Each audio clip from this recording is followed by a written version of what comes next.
Okay.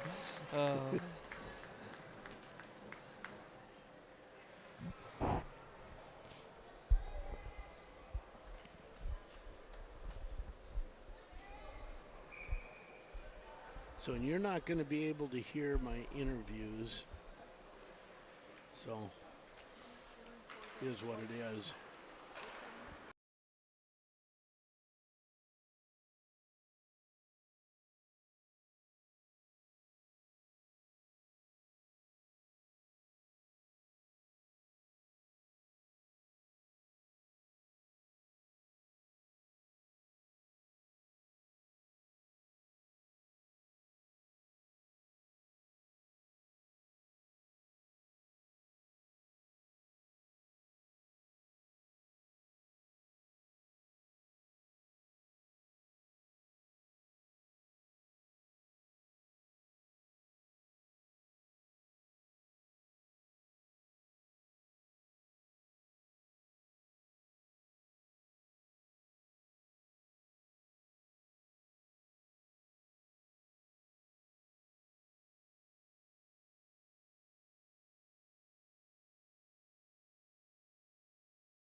Minute and a half.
$30.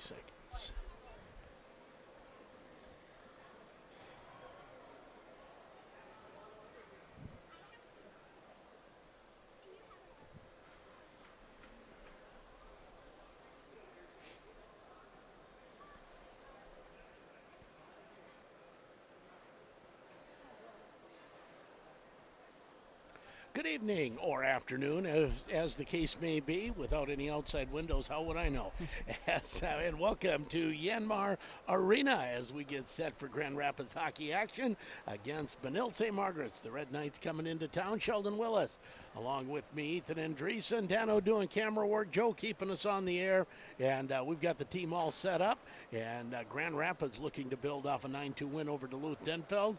And Ethan, you've seen this team a few times over weekends and so on when you've been home. Yeah, I've seen Rapids play a bunch here and in Duluth, and they've looked good, and I'm excited for this one today. I've seen Benilde a couple times too, so should be an exciting game.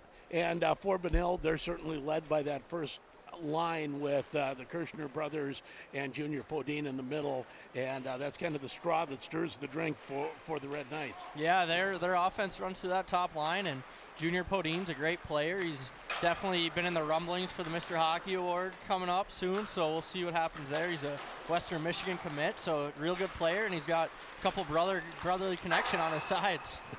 And for Grand Rapids, they have not fared as well against top 10 competition. They certainly have some wins. The win against Wayzata, the win against Eden Prairie, there's another one in there. What was the other one? Now you got me thinking. But certainly those two good quality wins, but then also losses to some of the top teams in the state, like Hill Murray and Edina and St. Thomas Academy. So Grand Rapids looking to prove their mettle against a top 10 team in the state, and this should be a team that they can match up with. Yeah, I think so too. This will be a it'll be a good game. Benilde's a pretty high-scoring team, and Rapids has got some great defense, so I'm excited to see how this one goes. Well, and Benilde loves to wheel and deal. They want to go. There's Wayzata, not so much. They want to lock it down. But this Benilde team is usually a team that wants to get out on the track and run. Yeah, you're going to see a lot of stretch passes from the deep in their zone. They're going to try to send a guy, and they're going to look for it a lot. They don't care if it's an icing or not. They're going to try it.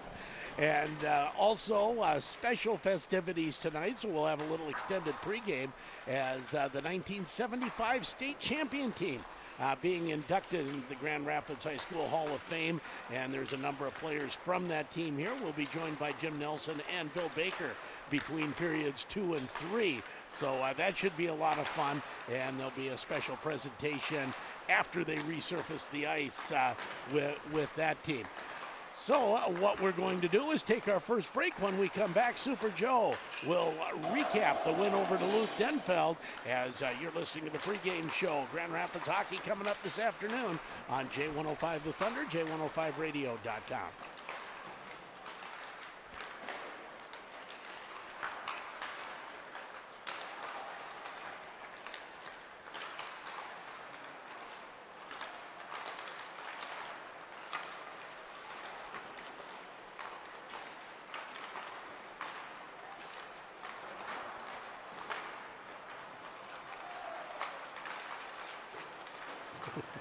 All right, I trust you. I don't get as worried as if it was, maybe Rochelle doing board, although she's done great too. So let's just keep it threes all around here. 3, and then your wrap up, and 3, and then the Pauly interview, and then 3 more and back to me, which probably gets it back to me about, I don't know, 2:55.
I was just looking at it. It was overtime. They beat them 2-1, I think. Oh, geez. Yeah, it was actually a close game.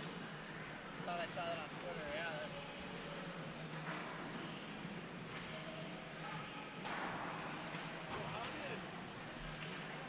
It's working. How did Forest Lake end up being the fourth? It's a good. Because Forest Lake and Elks were up here that weekend. Yeah. They They tied us. 9 GRD. Forest Lake tied Yeah, Rapids. yeah. And I think they beat Elk River 4-1. Yeah, that's the weekend I was up and I did the games with Jason.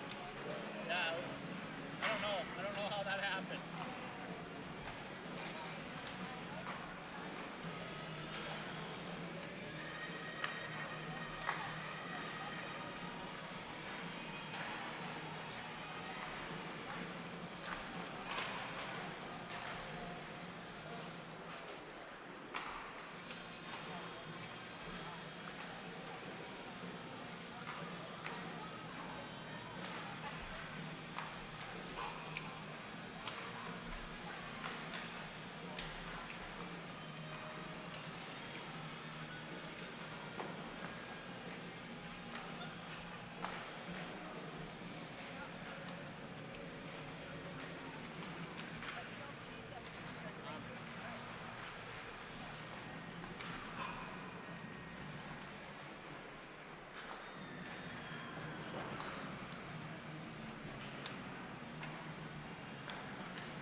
What do you think? Rapids wins this game? They sneak back up to 10 in the ranking? I think so.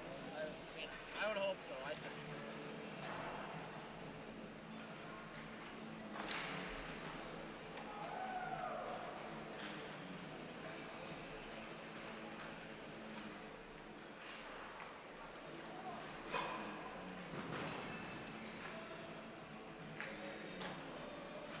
We had a good one with Hermantown last night. Yeah, it looks like it.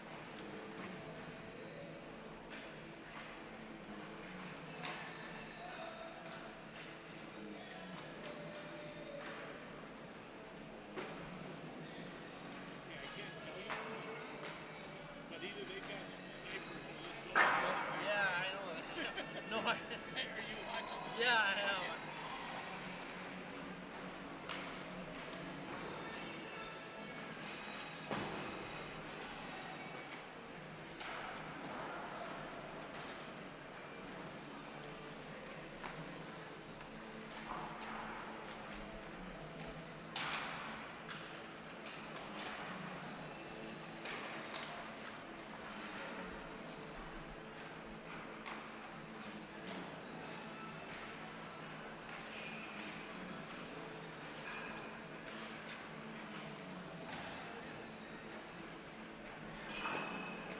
That other win that you couldn't remember with Elk River, maybe? Yeah, I mean, there maybe wasn't another one. yeah, I would say Eden Prairie, Wayzata. Eden Prairie, Wayzata was in there. Yeah.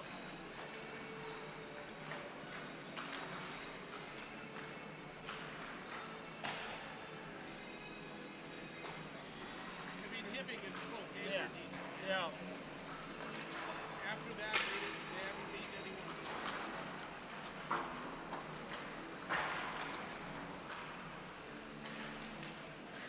And 6-1 over Roseau was a good win. Yeah. I mean, they pulled up and played with the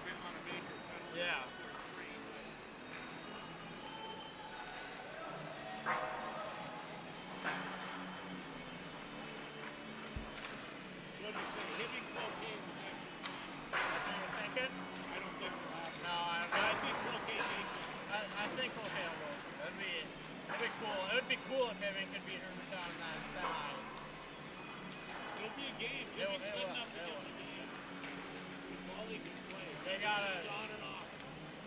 He didn't play that well against Rapids, but I guess he played pretty well. Some other teams. Yeah, I was at that Hermantown Hibbing game, and he let in a couple weak ones, but we'll see. That'd be cool. Yeah, after 2 periods on the Grand Rapids Hibbing game, he said, you know, switch goalies is 2-0 Hibbing. Yeah.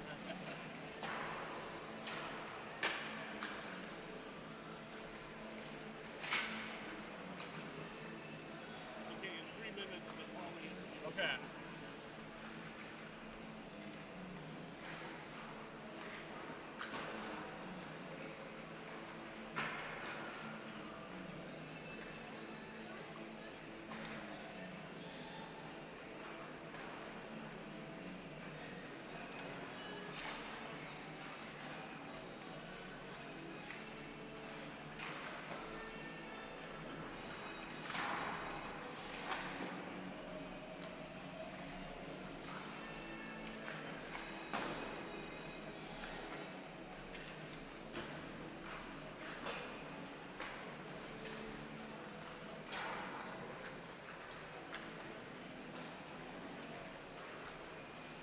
Jay, I'll have that. What's that? Oh, down here. I don't know. I guess we'll see. What? I guess we'll see. I don't know.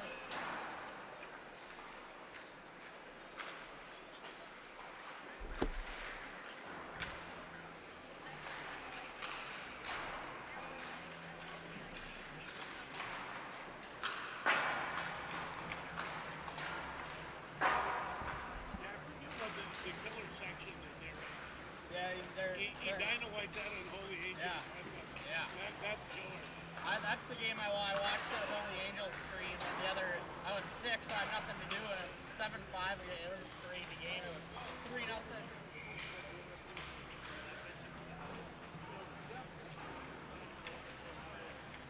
Yeah, it was crazy. It was Holy Family got out 3-0. Wayzata, or not, Benilde tied it 3-3, 4-3, and then they put back and forth, and then it's 7-5. It was crazy.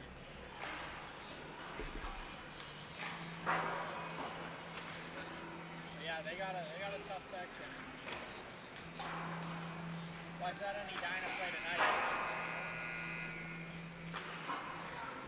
Why is that Edina have the number 1 laptop probably? Yeah, I think. Well, actually, I think Wayzata beat them the first time.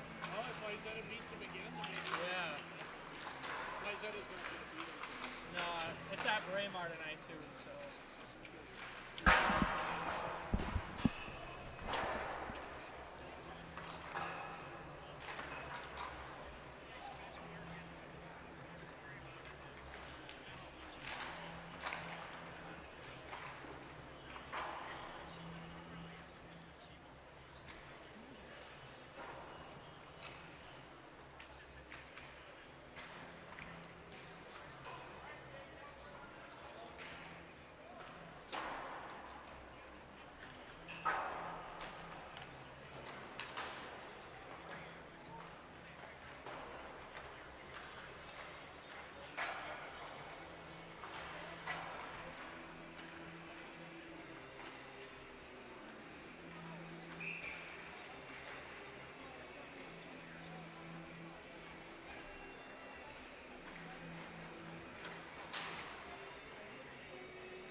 That's Ken Pauley, head coach of the Benilde-St Margaret Red Knights. Loved his comment, one goal against Hill, one goal, but we lost. Yeah, he kept it real. I mean, it sounded like a great interview. I always like Ken, and again, the 600 wins couldn't happen to a nicer guy, and you don't get a lot of coaches that stay around long enough to do that, even the successful ones. Yeah, anymore. exactly. You don't hear that too often. It's a great accomplishment for him.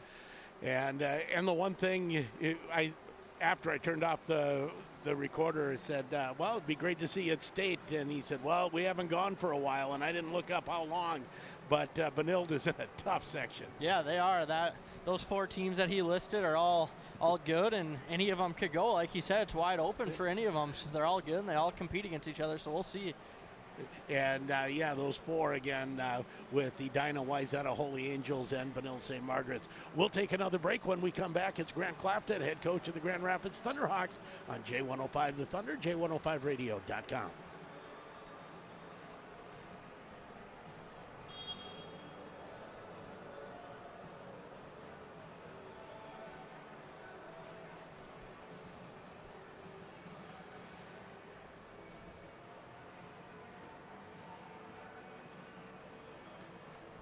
All right, another 3, and then Grant, and then, bring it back to us, I guess.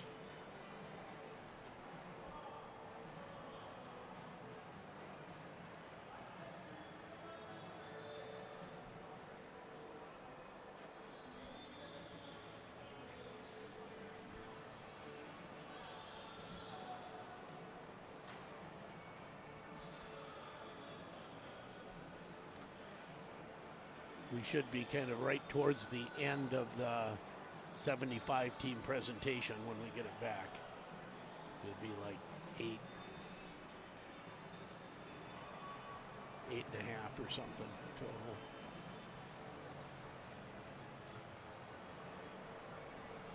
Then we talk a little bit about the 75 team, and which I remember vaguely, but I was going to say, I don't know much, so.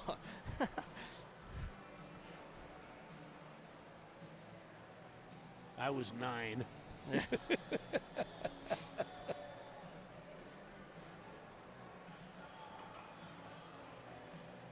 My grandson says I look like I'm 70 with this beard, but I'm not.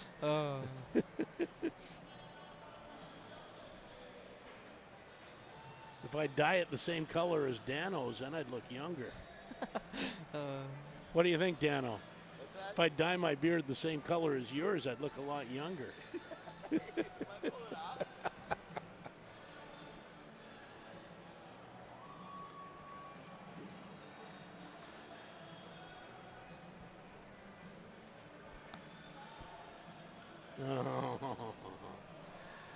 Oh.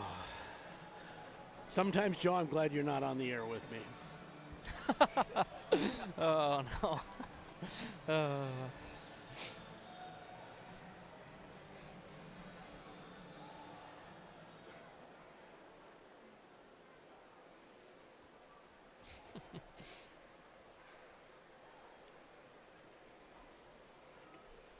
We'll listen to that interview. Okay, yep.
And back at Yanmar Arena, where right now we're honoring the 2025 Grand Rapids High School Hall of Fame class, which includes the 1975 state championship hockey team.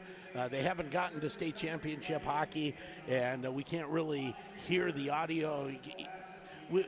We don't have a way to put the PA over the air, Ethan. That's just the way it is. Just right? the struggle it is, yep. But Gay Schroeder Francisco, 1980 graduate and alpine skier. Laverne Tuffy Horde, 1966 graduate, and Tuffy has been around the Grand Rapids wrestling program forever, just retiring recently. Bryn Joki Drexler, 4-year letter winner, volleyball, basketball, and track in 2000, graduated in 2009. Aaron Joki Green, graduate in 2007, 4-year letter winner in volleyball, basketball, and track, and went on to play 4 years at the University of North Dakota. And Rachel Sackett Medalak, and Rachel graduated in 2000 and a state caliber athlete, track and cross country from 7th through 12th grade, won a state championship, set school records, and is now an assistant coach for the GRHS cross country team. And now they're talking about the 1975 boys state championship hockey team, which was part of that 1970s legacy in Grand Rapids. You look up there at the banners from 72 to 1981. What is it, 8 state tournament appearances and 3 championships? Yeah, that's just a dominant 10 years there. It's cool to recognize them too at stuff like this. And 75 was the first year that Grand Rapids actually got over the hump, got all the way, got that state title after being runner-ups in 1972, and then 1974 a third place finish, and then they would also get they would end up going back-to-back, get state championships in 75 and 76, and again in 1980. And, of course, also went in 78, 79, and 81. Yeah, that's just a great run there. Not many schools can say they've done that. No, I grew up, people have heard me say this on the air, I was a little bitty boy just getting out of grade school into middle school during the decade of the 70s.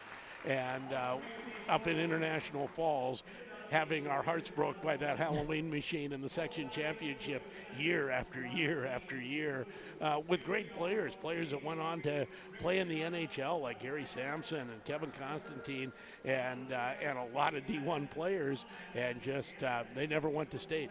Yeah, ever in that stretch after 72. Yeah, it's never easy for that there. You've named some pretty incredible players, so it's cool. It's cool. And then Grand Rapids, of course, as they introduce some of the players that can be here from the 1975 team, which include John Rothstein, Clafton, goaltender, and then Bill Baker, among some others. And we will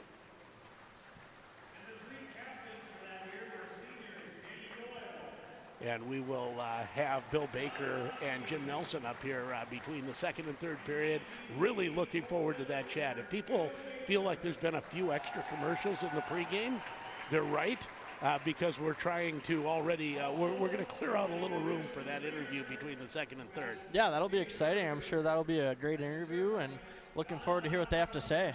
So, yeah, I was up in the Yanmar VIP suite there and met them before the game got started. And if you're watching on YouTube, we're sorry we can't get the audio, but you can see the pictures of the 1975 state championship team. It was the first ever state championship team from Grand Rapids, and I guess I wouldn't have known that. I knew wrestling had a long and storied history before the 1970s, but never getting that state championship. Yeah, that's really cool. I would never have known that either if you didn't tell me, and that's a cool stat. That's awesome. And for Grand Rapids, they're looking to put another banner up there on the banner list. They put one up last year with that 4th place finish at state, and would like one maybe a little higher finish this year. Yeah, they're going to look to hang on themselves, and honestly, it's going to start right now with this couple of tough games before the playoffs hit. Now it's time to kind of get it in gear and get ready to go. As the Red Knights now hit the ice, Grand Rapids, the high school team, came out and did watch the presentation, and I love that because you want to be part of that tradition. Yeah, it's cool to see them come out and support, and one day maybe that'll be them. Who knows? Yeah, you never know. I was interviewing a couple MIB football players a couple years ago after they won the state title in 9-man football. And before the game, they had honored the 50-year anniversary of the Mountain Iron. It wasn't Buell then, the Mountain Iron State Football Championships. And one of the kids after the game said, you know, those guys from 50 years ago, 50 years from now, they'll be talking about us. That's awesome. Yeah, exactly. You know, it's just like that's what you're playing for as a high school kid, right? Exactly. It's a cool story to tell, and one day you can look back and you were the kid. Now you're getting inducted. So that's awesome. Starting lineups are brought to you by Skoglund Electric. For all of your electrical contracting needs, residential, commercial, and industrial, Skoglund Electric, a proud supporter of Thunderhawk Athletics. The Benilde-St Margaret's Red Knights, they're 17-5-0. They will start in net. Number 35, Christopher Dean, 12-4-0, an .893 save percentage. On defense will be Mason Miner and Nick Johnson. And they are both juniors up front. Senior Junior Podine, 18 goals, 7 assists. On the one side will be sophomore Tyler Kirshner, 4 goals, 10 assists. And Cam Kirshner on the other side with 12 goals, 25 assists. He's the senior of the Kirshner brothers. For the Grand Rapids Thunderhawks, they start in net. Number 1, Carter Casey, 9-7-1, 268 goals against average, and a .915 save percentage. On defense will be Luka Roloff, 8 goals, 24 assists. And the other defense will be Colton Stupar. And Colton Stupar, in some ways, he's an 11th grader, has come out of nowhere a little bit to be a starting defenseman on this team. He wasn't getting a lot of playing time early. Yeah, he's grown over the season, and it's cool to see that get recognized a little bit, and he's playing great hockey right now. Yeah, he makes quick decisions. You know, maybe not the skill at carrying the puck that a Luka Roloff has, but makes quick, accurate decisions and gets the puck going and gets him out of the zone. That's what you want. Yeah, that's what you're looking for, and he's doing all the right things, so it's good to see that. Jamison Duell, who had a hat trick against Duluth Denfeld, will center Nathan Garski, a junior, and Andrew Ryla, 10 goals, 17 assists on the other side. And those are your starting lineups.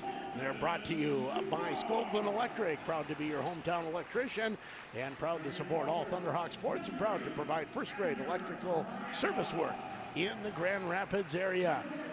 We'll take a break, and when we come back, it's the drop of the puck. Grand Rapids and Benilde-St Margaret's next on J105 The Thunder, J105radio.com.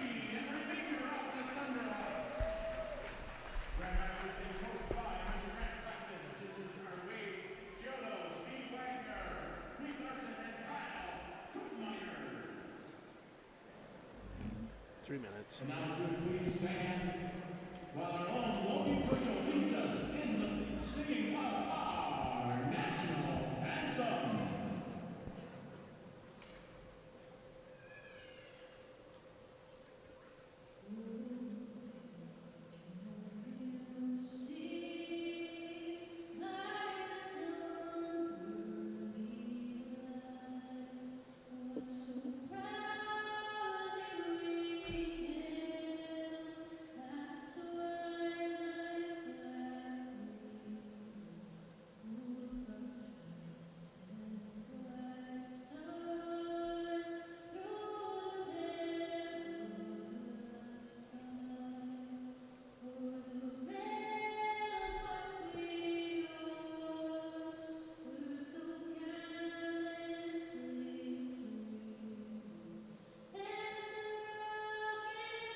And back at Yanmar Arena as we're just about set to go. Grand Rapids huddling up in the corner as they do by the student section. Benilde-St Margaret says, let's play hockey. They're all ready to go. Yeah, they're not wasting any time to get out there. Said it's already 17 after. We're done with the festivities. Let's have some hockey action.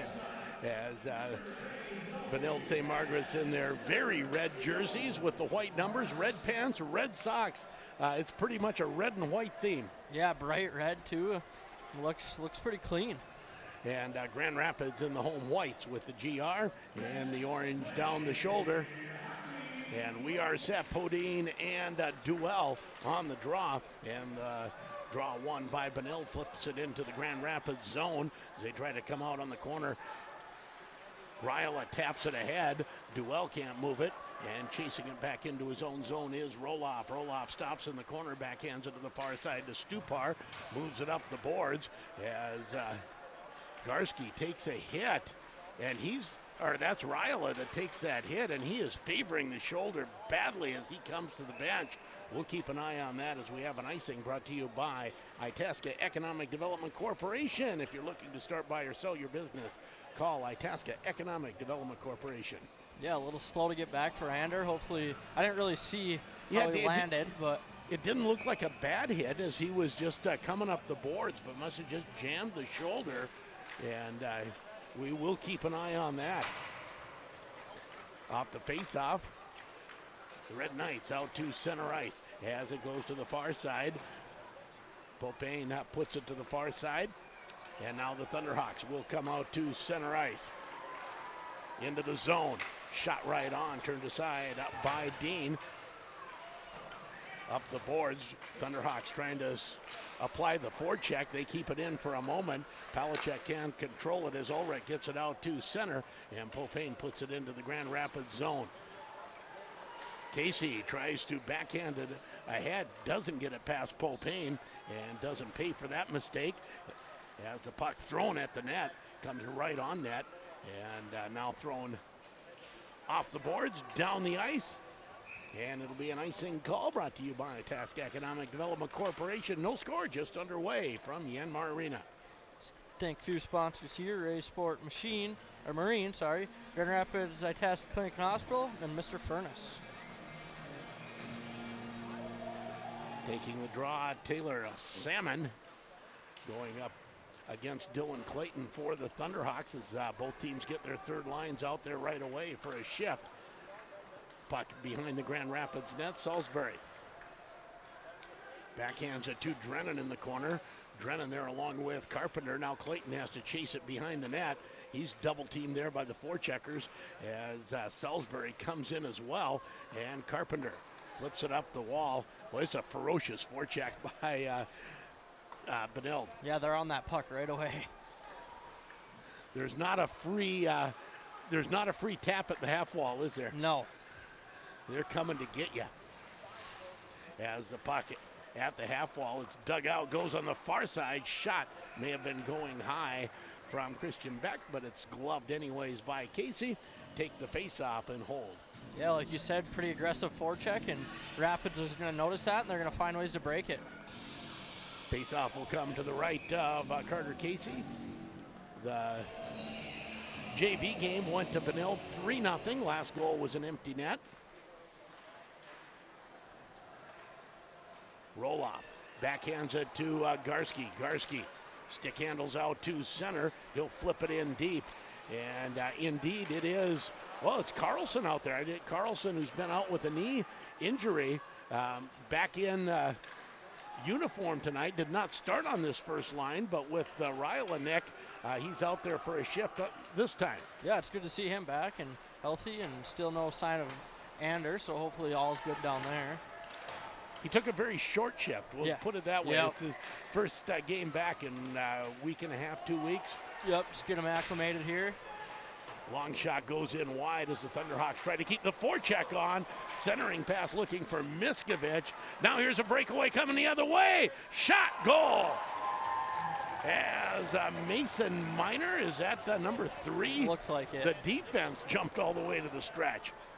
That's what I kind of highlighted earlier to you. They're going to look for them stretch passes and try to get behind the Rapids defender, and that's what he did. And Well, you don't usually see the defense running that stretch pass. No, that's a different look, and yeah, it's just was able to get past him, and no one was able to see him, and it was a great pass. I mean, 8th goal of the year for Mason Miner. We'll check the assists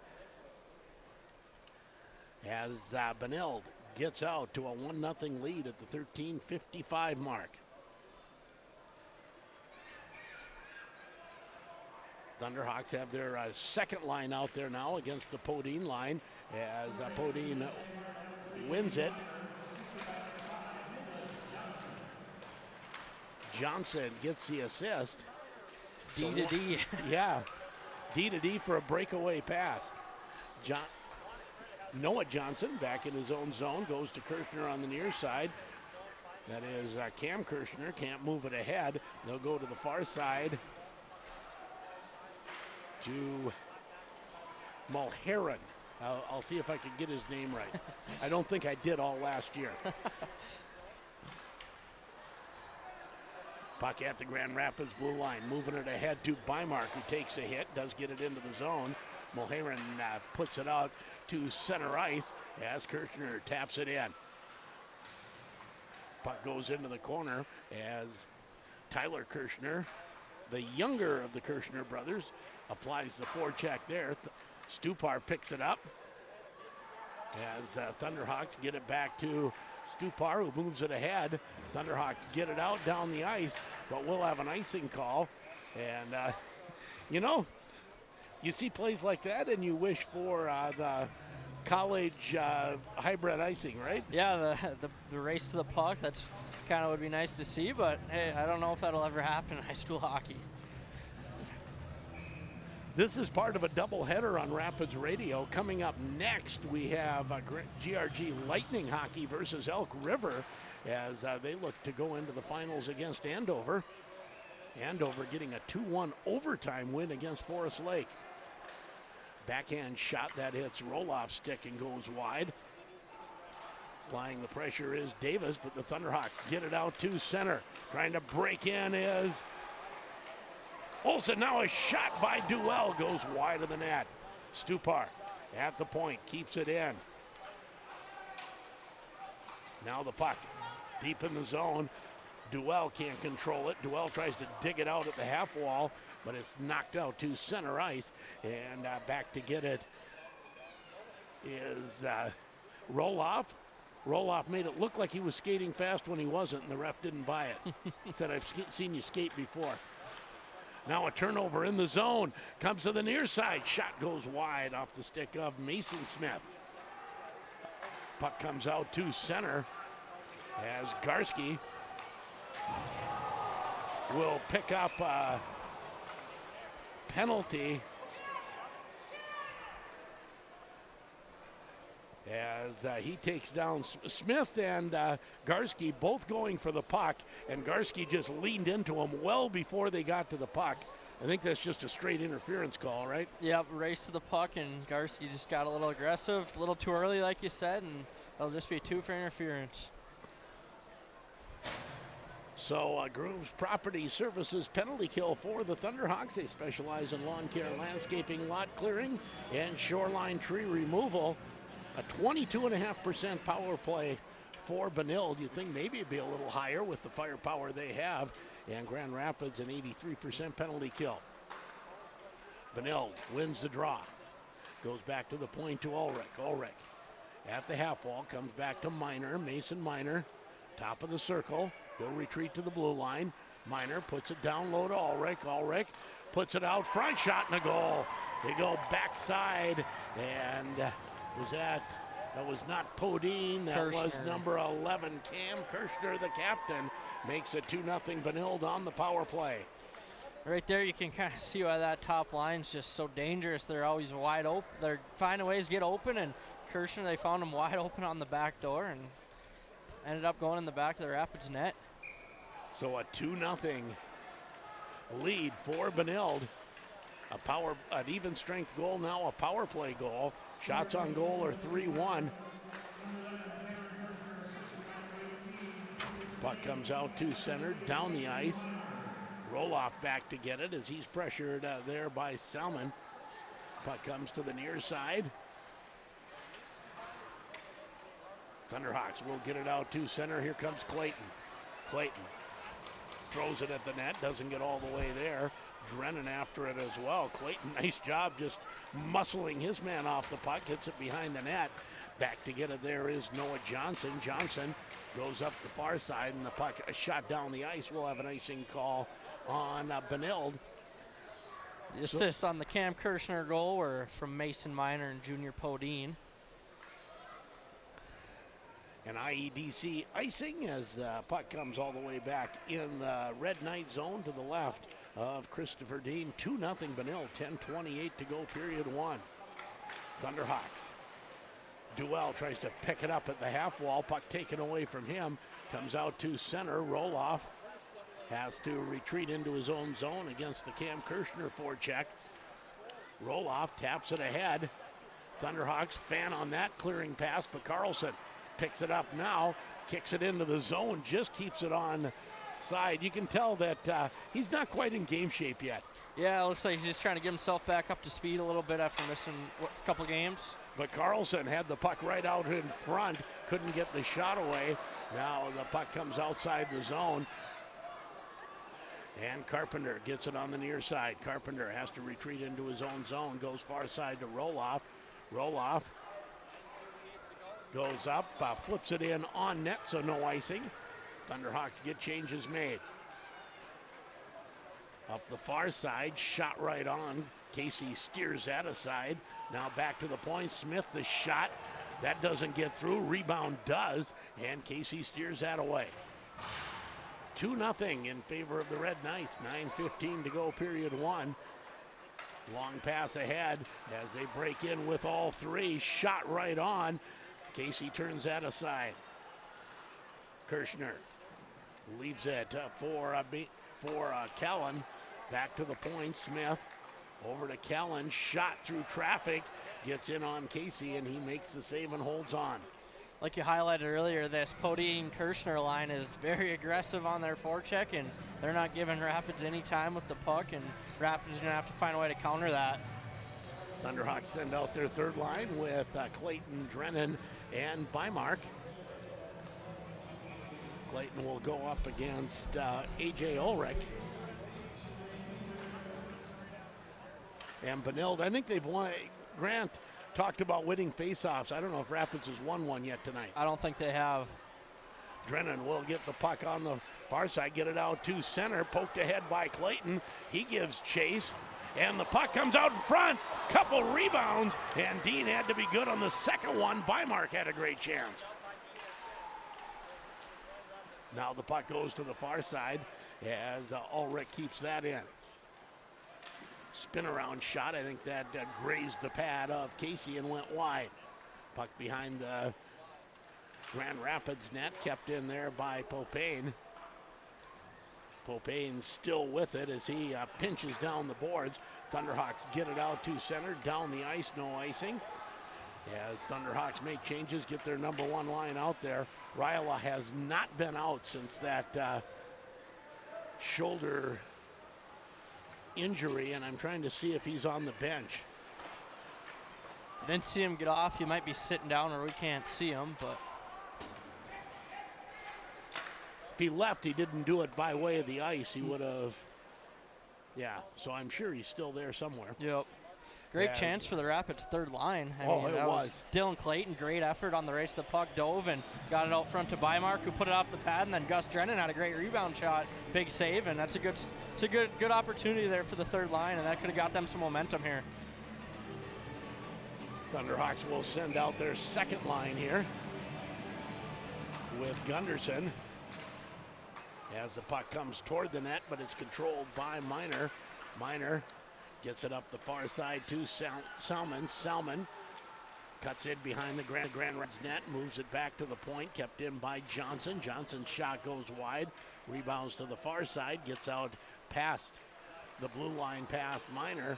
Miner turns, gains the red line, flips it in high into the corner behind the Grand Rapids net. Stupar taps it to Roloff, goes up the boards, and the puck comes out to center ice. And Miner has to go back for it. Puck comes to the near side as the Thunderhawks keep it in at the blue line. Dean leaves it there for Nick Johnson. Johnson goes up the far side. Thunderhawks, Carpenter pinching in as there's a big scrum right at the half wall. And the puck now comes out to center ice. Gunderson clips it off the boards, and the Thunderhawks will get it back into the zone, not with control, as Johnson tries to flip it off the glass, gets it a little high, and it goes over the glass, and we'll have a face-off in the Benilde zone. Take a second to thank a few more sponsors: Grand Rapids State Bank, Atkinson Tire, Northern Star Co-op, and Benders. Face-off to the left of Christopher Dean. Shots are 9-4 Benilde, and a 2-0 Benilde lead here in the first period. Has the puck thrown out, off the boards, down the ice, and another IEDC icing call. You know, it's stating the obvious, but this next goal, Rapids absolutely needs it. I don't know, you know, you get that 3-goal lead. It's not a team that scored a lot against top-level competition, but Grand Rapids scores the next goal, and it's anybody's hockey game again. Exactly. They get that next goal, and they get some momentum on their side in this game. Like you said, it'll be a game again. As the puck slides into the Grand Rapids zone, Carpenter off the boards. Thunderhawks will get organized through center. Duell to Carlson. Takes a shot, hits a skate. As over skating the puck is Kirschner. Thunderhawks use that opportunity to keep it in as the puck right at the short side. Carlson gets a shot on net, and Garski looking for the rebound, couldn't find it. Great opportunity there for Seth Carlson. He was kind of looking to move that over to Garski, but the D-man hovered to him, and he got a shot off, so it's looking for the rebound, but couldn't get there. Face off back in the Benilde zone. Thunderhawks getting some chances here, and there will be some chances against this Benilde team. Oh yeah, they score a lot, but they've given up a lot too, so we'll see. They average 4.86 goals and 2.59 against. Puck slides to the boards as Keegan Davis out to center, gets it to Ulrich. Centering pass. Popane was well covered in front of the net as the Thunderhawks. Drennan gets it deep. Mulheron puts it around the boards, gets it out to center. Roloff stops it there for a moment. Now Drennan turns in his own zone, off the glass. Doesn't get it out initially. Now the Thunderhawks will get it out for a moment as Benilde turns and shoots it back deep into the Grand Rapids zone. Carpenter, far side to Drennan. Drennan tries to tap it past the forechecker. Didn't work. Now they'll try the near side as Miskovich, and Benilde's going to take a penalty here. Maybe a cross check. As Miskovich took a stick to the back. 25 Noah Johnson on the cross check, and this will be a good chance for Rapids to get that goal here. So we mentioned GRG Lightning hockey coming up next. They will face Andover in the section final. Andover defeated Forest Lake in overtime 2-1. Shots in that game were 57-6 Andover. Holy smokes. Holy smokes. That's kind of what I said. Yeah, wow. Thanks, Guy Doggy. He helps me out.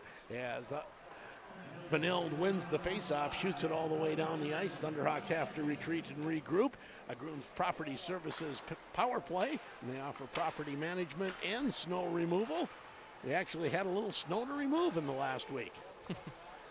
About time, huh? Exactly. A lot of people getting the sleds out. They haven't had them out for a while. Roloff flips it toward the net, gets all the way in on Dean, who gloves it and holds it for a face-off. We talked about Coach Clapton wanting to emphasize their face-offs. This is where you need to win them here, this power play. You don't want to be chasing and then you're scrambling to set up. Yeah, you lose the face-off, you're likely setting up behind your own net. Exactly. Face-off fought for, and the Thunderhawks can't quite control it. Now it's a 2-on-2 as coming in is Quirk. Grayson Quirk can't control it. Thunderhawks. Garski trying to drive in. Flips the shot toward the net. Thunderhawks can't control it. Off the boards and down the ice. And the Thunderhawks missing Ryla. He usually runs the point on this number one unit. Yeah, along with Roloff. It's not hopefully all's good down there. We still haven't seen, but Puck, Hayren can't control it. Thunderhawks now set up in the zone. Back to Roloff. Roloff, nice pass to Gunderson. Back to Duell. Bottom of the circle, tries to drive in as they beat away at it. Puck goes behind the net, and Mulheren gets it to the blue line. Not out initially. Thunderhawks still digging, trying to keep it in, and it'll finally come out to center. Miskovich goes far side for Roloff.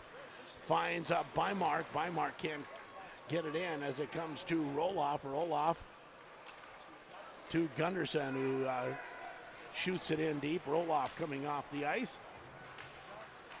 As Johnson out to center, and almost a breakaway, and then a late offside whistle on Davis. yep, just couldn't control that there. It was another stretch pass that we've talked about earlier. Like you kind of said, that Rapids top power play is missing Ander a little bit as kind of the backbone of their point. So Face-off will be to the left of Christopher Dean. 3:06 to go in the first period. 9 seconds left in this Grand Rapids power play. Grand Rapids power play at 21.9%. That looks a little better after scoring, I think, 3 goals against Denfeld on the power play. is that what it was?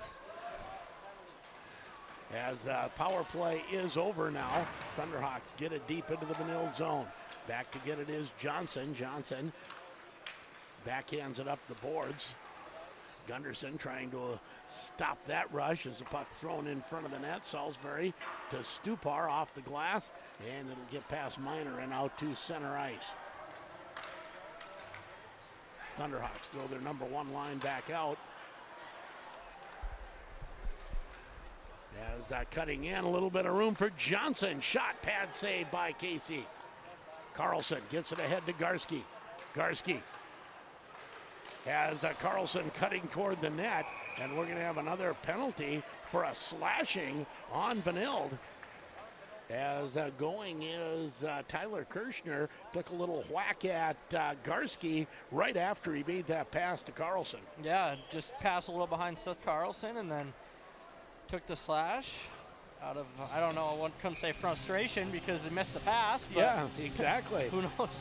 But Grand Rapids now another Grooms Property Services power play, Northern Minnesota's dealer for Shoremaster Premier Waterfront Products and Legend Attachments. Roloff keeps it in at the point. Goes down low, half wall, Duell. Duell now down by the goal line, spins, gets it back to Roloff at the point. Roloff walks to the middle, his pass intercepted and knocked out to center ice. Garski sweeps it back. Now Duell will get into the zone. Clayton has a player in front, takes a shot, had Carlson right at the slot, but Dean didn't give up a rebound. Yeah, Carlson was ready for that rebound, and there wasn't one for him. Face-off will be to the left of Christopher Dean. Shots are not that far apart now. Of course, Grand Rapids has had a couple power plays, but 9-7 shots on goal, still a 2-0 Benilde lead. Yeah, those evened out after it was 8-1 at Benilde at one point there. Thunderhawks can't quite keep it in. Carlson running the point here with this number 1 unit. Along with Roloff. Duell tries to go off the boards, but that's stopped nicely by the Benilde defense. I think that was Miner. That's a great defensive play. That was. Gets Rapids right back out of the zone and having to get back up the ice here. Pass behind Roloff. Carlson carries on. He'll tap it back to Roloff. 50 seconds left in the Grand Rapids power play as they come out of their own zone with Roloff. Roloff gains the red line. And offside, just getting in offside was Garski. Kind of seeing a little bit of what we highlighted earlier. If they're not winning that faceoff, they're having struggles getting back in the zone and setting up. They've a couple good defensive plays and offsides. That's why you got that faceoff in the Euro zone's important. Miskovich taking the draw, and that's won cleanly by Benilde again and shot down the ice. Salisbury circles behind his net. Salisbury comes near side to Will Miskovich, taps it ahead to Bymark tried to go back to the point, intercepted by Noah Johnson.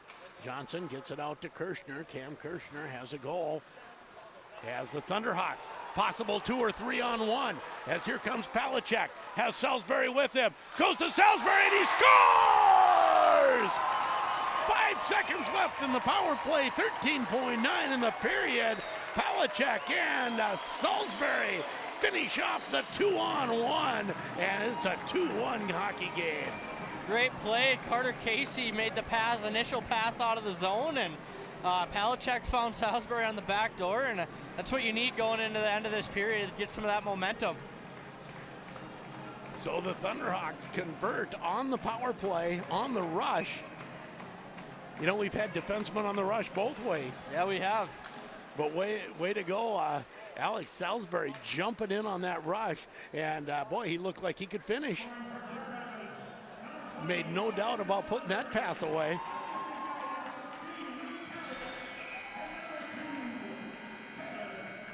And Gunderson will get the second assist. Casey would get the third assist. The third one, yeah. I couldn't tell if there was another player in between there, but there was. Yes, there was. He outletted to Gunderson, to Palachek, to Salisbury for the goal. As the Thunderhawks make this a better hockey game, close it to 2-1 late in the period on the power play. You're listening to Thunderhawk Hockey on J105 The Thunder, J105radio.com.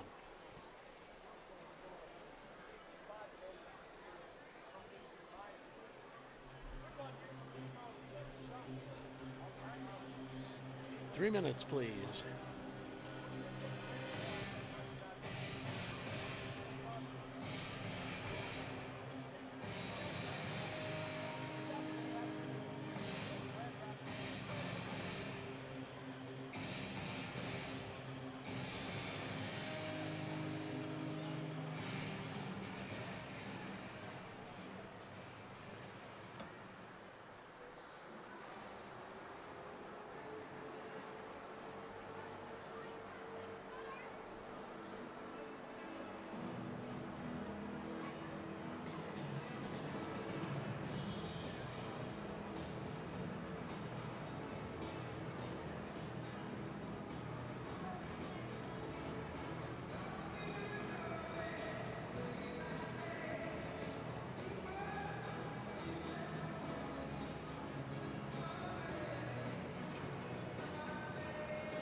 Yeah, not the most likely pair to make a good play on a 2-on-1, but that was pretty. Yeah, it was. It was a great pass. I mean, that was a nice finish. It was. Yeah, it was awesome.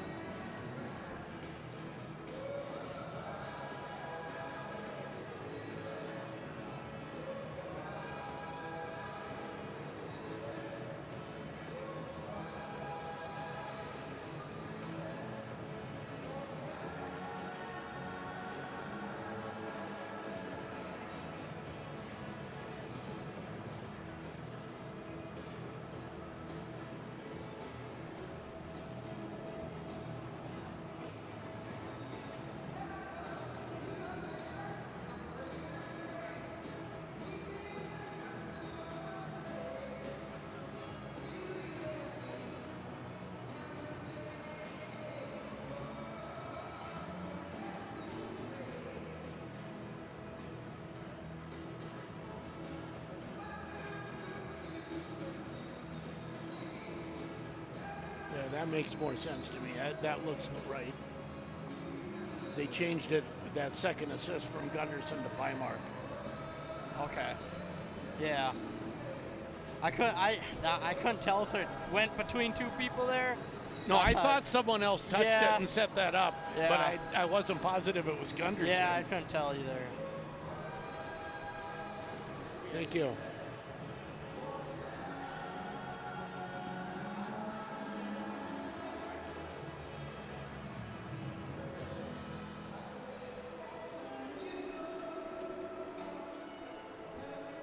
And back at Yanmar Arena, it is 2-1 at Benilde after a period of play as the Red Knights score twice early. Once regular even strength once on the power play, and Grand Rapids answering late on the power play.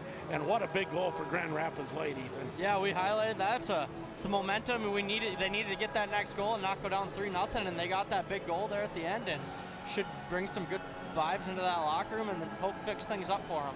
And for Grand Rapids, after getting outplayed badly maybe the first 8 minutes, the last half of that period was at least even. Grand Rapids had probably the better chances in the last half of that period. Yeah, the shots, like we said, they started out 8-1 and Benilde at one point, and now they flipped back to 9-8 Benilde, but they did. They outplayed them in that second half of the period, and we'll see if they can keep that going. So we'll take another break, come back in and run down all of the first period stats. 2-1 Benilde after a period. You're listening to Thunderhawk Hockey on J105 The Thunder, J105radio.com.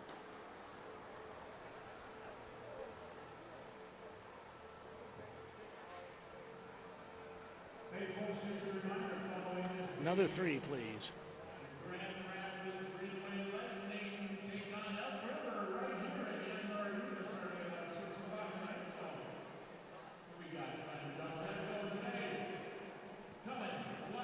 I did say three.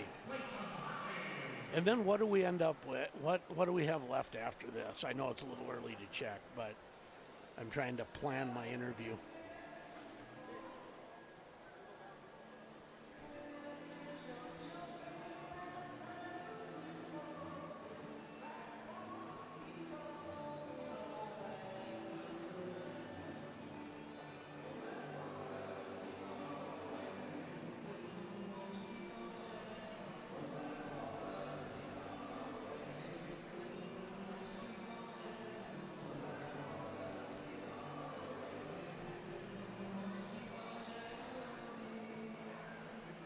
Okay, I like that.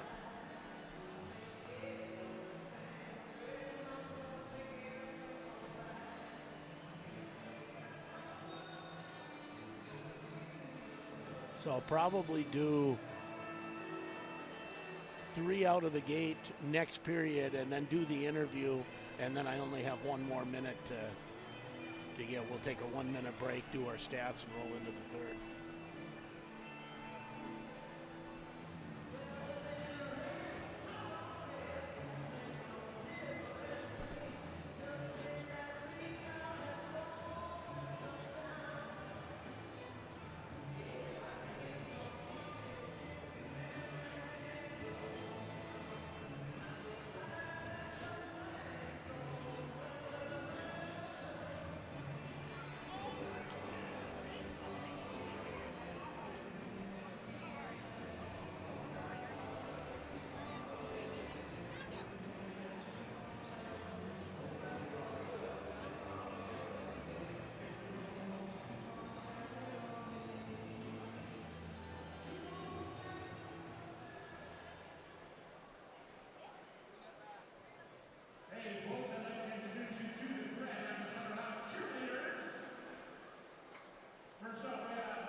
At Yanmar Arena, where it's 2-1 Benilde-St Margaret's leading Grand Rapids after a period of 1 period of play.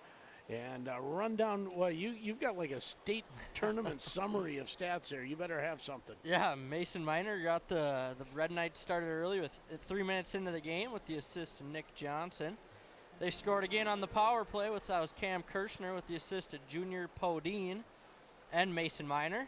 And then Grand Rapids tied it up, or not tied it up, they cut it within 1 late into the period with about 15 seconds left on a power play goal from Alex Salisbury with the assist to Luke Palachek, and they got Caleb Gunderson on here, but we have it changed to Ryan Bymark. So I think Marv cheated and went back and looked at the video. So Ryan Bymark with the second assist on that, leaving there was the face-offs that we kind of highlighted earlier were 14-6 in favor of Benilde, which is pretty crazy what we talked about Yep. earlier. Shots on goal, 9-8 in favor of the Red Knights. And for, see, I was trying to see if any Grand Rapids player was above 500. No, Dylan Clayton won 2 and lost 3. That's the best we got. And Junior Podine 10-1. I was just going to say, look at that Junior Podine stat. It's the difference there. It's a good center. He's winning the faceoffs. That's why they trust him there. And over on KMFY, Greenway trailing Red Lake Falls 2-0 in the first period. And some more stats from Marv. He has shot attempts at 12 for Rapids, 15 for Benilde, so that's actually fairly close. Blocks 3 for Rapids, 2 for Benilde. Hits 1 for Rapids, 6 for Benilde. And Grand Rapids would want to be a little more physical than that. Face-off wins. What was the stat sheet that you saw? 14-6 Benilde. Okay, and Marv has 14-7, so he's found one more face-off. Perfect. Scoring chances. He actually has 5-2 in favor of Grand Rapids for scoring chances, and both of those chances, unfortunately, for Grand Rapids fans, for both of the chances for Benilde going in the net. And certainly, I mean, it was a breakaway and then a backdoor one-timer. There was no chance for Casey on either of those. Yeah, it was a great stretch pass, D to D on the first goal, and the second goal, a power play goal, and wide open on the back door. Like you said, he didn't really have a chance, and it's hard to stop those for sure. And how often do you see a defenseman doing the stretch pass? Not often. You see him doing the stretch pass, but not passing it to another defender. Yeah, exactly. Exactly. As Grand Rapids hits the ice, led by their starting goaltender, Carter Casey. Again, coming up on this broadcast, we will talk with Jim Nelson, Bill Baker, between periods 2 and 3. Looking forward to that. And then, kind of as quick as we can get off the air, get a Brad Hyduke interview, we'll be back on the air over on KOZY doing GRG Lightning hockey, taking on Elk River in section semifinal action. Yeah, it's a busy day, a bunch of good hockey, and hopefully for Grand Rapids area fans, we can get 2 wins here. So was looking to see if Ander came out for this period. Did you see? I didn't look that closely. I couldn't tell. It's a little hard to see now. They're all huddled up, but Benilde's still not even on the ice yet. Here now comes they come. Benilde, yes, led by Christopher Dean, their starting goaltender. As Grand Rapids has made this a hockey game. Actually, they really were making it a hockey game about midway through the first. Yeah, they were, and this score definitely could be even or looking at their chances. I mean, they ended up breaking through and getting that first goal, and that's what you need. So Grand Rapids will be going left to right on your screen if you're looking at a YouTube screen, or as we look at the ice. By the way, our first period YouTube stream brought to you by S&S Meats and Rapid Roof Truss, bringing you period 2 of our YouTube stream. And I was looking to see if there were any other scores of interest. That we had Bemidji leading Elk River 1-0. That's a pretty big game in 8AA. It is. Hibbing leading Detroit Lakes 3-0. How about Maple Grove leading St. Thomas Academy 5-3? That's a good score for Maple Grove there. Holy That's putting some in. That is. Cloquet-Esco Carleton leading Roseau 3-2. Minnetonka over STMA, St. Michael Albertville 3-0. Those games are all in progress. Eden Prairie and Buffalo tied at 2. Puck in on Casey as we start period number 2.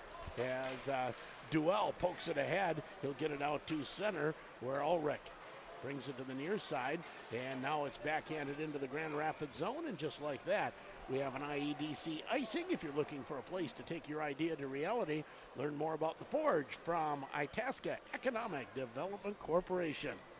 Let's thank a few sponsors here: S&S Meats, M&H Convenience Store, and Super One Foods. Face off to the right of Christopher Dean. That's won by, guess what? Benilde. Long pass looking for Garski through center ice. That's intercepted. Back come the Red Knights. That shot high and over the net. Now Benilde, oh, they had Ulrich wide open. Couldn't get him the puck. Thunderhawks now have that covered. Long shot goes wide. Ulrich can't find it on the half wall, and Mason Miner retreats into his own zone. Puck on the far side, slapped ahead, chased in by Popin, but it is another IEDC icing against Benilde. And the face-off will go back into the Red Knight zone. They'll do the face-off to the right of Christopher Dean. Fortunately, they didn't. They missed Ulrich on the back door there. He was wide open. He was tapping his stick and just couldn't get it to him. Unfortunately, they didn't. Long shot doesn't get through. Ulrich controls the rebound, and actually that's Kirschner. Number 20 controls the rebound, gets it out to center ice. Now Podine, his pass is deflected. Miskovich gets it ahead. And we're going to have a penalty on the Red Knights. Casey heads to the bench. Grand Rapids with the extra attacker on. Puck in their own zone. Don't shoot it into your own net, boys. As Carpenter will leave it for Garski. Garski still deep in his own zone. Thunderhawks have the extra attacker on with a long delayed penalty. Go much longer on this. Referee's going to forget who it was on. As his arm's going to get a little tired there. Yeah, exactly. Roloff overskates it. He'll move it up the boards as Benilde finally gets it. I don't know that I've ever seen a team control it in their own zone for that long without even trying to come out of their own zone. Yeah, they weren't able to get it out there and kind of all that time, but that's okay. You got your top line a good rest. That's right. It'll be 2 minutes for trip. Couldn't tell the number. We'll try to pick that up off of either the online scoreboard or the PA, but it is Grooms Property Services power play. Thunderhawks 1 for 2 on the power play as Roloff puts it toward the net. That's deflected high and wide. Now Duell cuts around, goes for the wraparound and scores! Oh, you don't see that work that often. No. As Duell tucked it right in the corner on the power play. It actually is it going to be? It bounced off the pad, and Seth Carlson was able to. Carlson got it. The wraparound was Duell's, and Carlson pounced on the rebound. Yeah, bounced off his pad there. Great wraparound by Duell. It was open, and then he got it, and Seth Carlson was there to clean it up. What a goal. Thunderhawks tie it at 2 on a power play.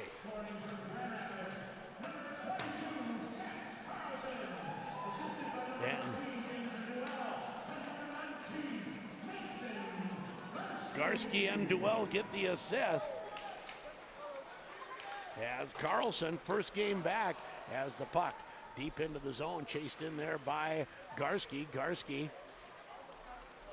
Pass goes to Roloff. Roloff tries to put it in deep. He will. Carlson tried to center it, goes off the heel of his stick, and out to center ice come the Red Knights. Garski takes a bump, moves it in. Carlson puts on the brakes there. Long pass. Ooh, that was almost gloved into the net by a Benilde defenseman. Dean had to be careful about that one. Yeah, that redirect off his glove, and yeah, it went wide. Puck at center ice. That's intercepted as Podine. Podine tries to control it, move it ahead to Kirschner. Puck shot back in on the Benilde net on Christopher Dean. We're all tied at 2. Long pass. That's partially blocked by Salisbury. Gunderson moves it ahead. After it there is Nick Johnson. Johnson bothered by the forecheck as the puck goes into the corner. Johnson takes a hit, tries to move it ahead. Pinching in is Salisbury. Salisbury behind the net, picked up by Miner. Miner comes to the near side as Red Knights get it out to center. Miskovich taps it over to Salisbury. Salisbury tips it in deep. as Minor puts on the brakes behind his own net. Now reverses back again. He's being watched by Gunderson. Goes for the long pass to Kirschner. Cam Kirschner shoots it in. He's on a line change. Salisbury behind his own net. Salisbury backhands it to the near side. Carpenter, forecheck by Ulrich and Popane. Drennan trying to dig it out right in front of us. Salisbury taken to the boards. Ulrich pins Salisbury to the boards. Davis comes in as well, trying to dig it out. Salisbury will tap it to the far side and get a little bit of room. Ahead it goes. Clayton can't move it ahead. Carpenter back in his own zone. We'll try it again. Davis fights for it. Goes back to the point. Kept in by Ulrich. Now Davis shot. That's blocked. Backhand. Turned aside by Casey. Popane again. Can't control it. Puck comes to the line. Drennan gets it outside the zone. As Carpenter backhands it ahead. Puck still in a scrum. Comes back. Here's a quick 2-on-1. Ulrich has to go behind the net. Tried to find Johnson late. And that's taken away. Nice play. Who was that? Salisbury. Back. Salisbury played that perfectly. Yep, there was no room to pass, and he was shut him off from the shot there, so it was a great play. Centering pass blocked by Salisbury. Carlson, he's blocked as he tries to get out to center. Centering pass blocked by Salisbury. Carlson gets it out to center. There was no one breaking, so Popane gets it out to center. Gallant turns in his own zone. Oh, almost intercepted by Garski. Instead, Davis comes in. Popane, his shot goes just wide of the post. Stupar. Second attempt of the pass goes to Roloff. Now back to Stupar behind his own net. Stupar moves it ahead. Oh, I thought Garski hit that. I thought I heard it. He thought he hit it too. He's looking around, and I think he did, but can't change that. So it will be an Itasca Economic Development Corporation icing call. 10:40 to go, second period. Tied at 2.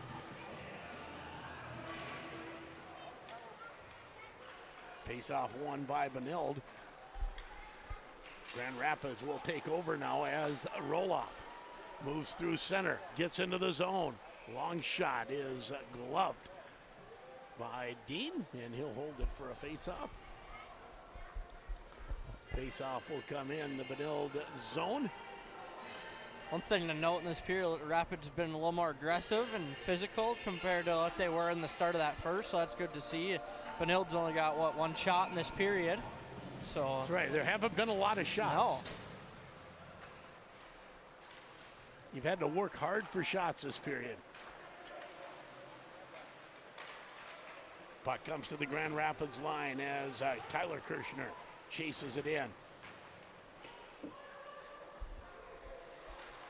Now Cam Kirschner puts it around to the far side. Thunderhawks will get it out. Oh, not get it out to center. Palachek was a millimeter short. So now Kirschner spins, puts it deep. Red Knights trying to center it. Chased into the corner. Podine taken down there. Now Tyler Kirschner back to Podine. Podine tries to cut out front. Roloff comes away with it. Backhands it off the glass down the ice, and he was just taking that one. It's like, let's take an icing here. Yeah, they need a line change too there, a little tired legs, and they were able to get that out and get an ice and get some fresh legs out. Third line, it looks like now, coming out for Rapids. Be Drennan, Clayton, and Bymark. Yeah, and have not seen Ryla since he was checked along the boards, came to the boards holding his arm. You hope it's not a collarbone or something serious that will keep it, because we're right at the end of the season. You don't have much time to recover right now. No, you're getting to that time, and hopefully, we'll hope to see, and hopefully he's all right. And puck behind the Grand Rapids net. Salisbury takes his man to the boards. Raber's there as well, fighting with Timmons. Is this the fourth line for I believe this is first shift for the fourth line for the Red Knights. And they're doing a good job of forechecking. They are. As it finally comes out to center ice. Awesome puts it, and that is his name. Last name of Awesome. Wouldn't you like that? Yeah, that would be awesome. Timmons out front. Johnson can't get a shot away. Thunderhawks again down the ice. This time it won't be icing. Thunderhawks will look to make some changes. They get a couple forwards off the ice. As Clayton, his shot hits a defender coming in. And it's quickly back out to center ice. Shot off of roll-off stick and goes out of play. 8:23 to go, second period. We're tied at 2. 6 seconds, take a few more sponsors. L&M Fleet Supply, Itasca Reliable, CarQuest, Northland Portables, and Paul Bunyan Communications. Face off to the left of Carter Casey. Thunderhawks win the draw but can't clear it. Now they'll try to put it behind the net. Puck taken off Duell's stick, and the Red Knights with control. Trying to cut in front was Callan rather, and now the puck out to center ice. Callan back to get it.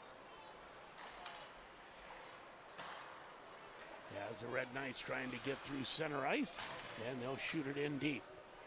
Roloff back to get it.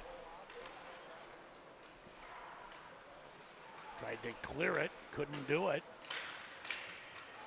Now Carlson will give it another try this time. Here's Duell. Duell has Garski coming with him. Duell tries to find room for a shot. Goes in, tries to wrap around again. Garski does trying to do the Carlson job that time, but this time Dean smothers it. Yeah, another good wraparound try. He's obviously seeing something, and this time it didn't pop right out, but Garski was in there and was able to be covered up, and we'll get a face-off. Garski and who was it? That was A.J. Ulrich, captain, having a long conversation as they both came to the bench. Now here come the Red Knights on the rush. Backhand centering pass doesn't connect. Drennan, roll off, Carpenter all back trying to get the puck. Carpenter goes to the far side as Thunderhawks will get it out to center. Coming back the other way, here's Quirk. Quirk into the Grand Rapids zone.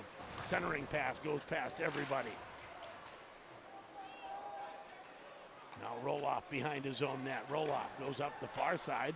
Thunderhawks will get it out to center. Miner has to chase it into his own zone. It'll be a penalty on Luca. Luca Roloff getting a penalty.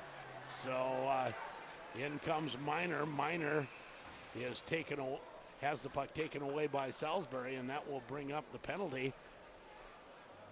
Second penalty on Grand Rapids. Little retaliation. Play was going up the middle of the ice, and Luca cross-checked the kid from behind and was hoping no one saw him. The ref right behind him, hand up immediately. Just not what you want to see there, but.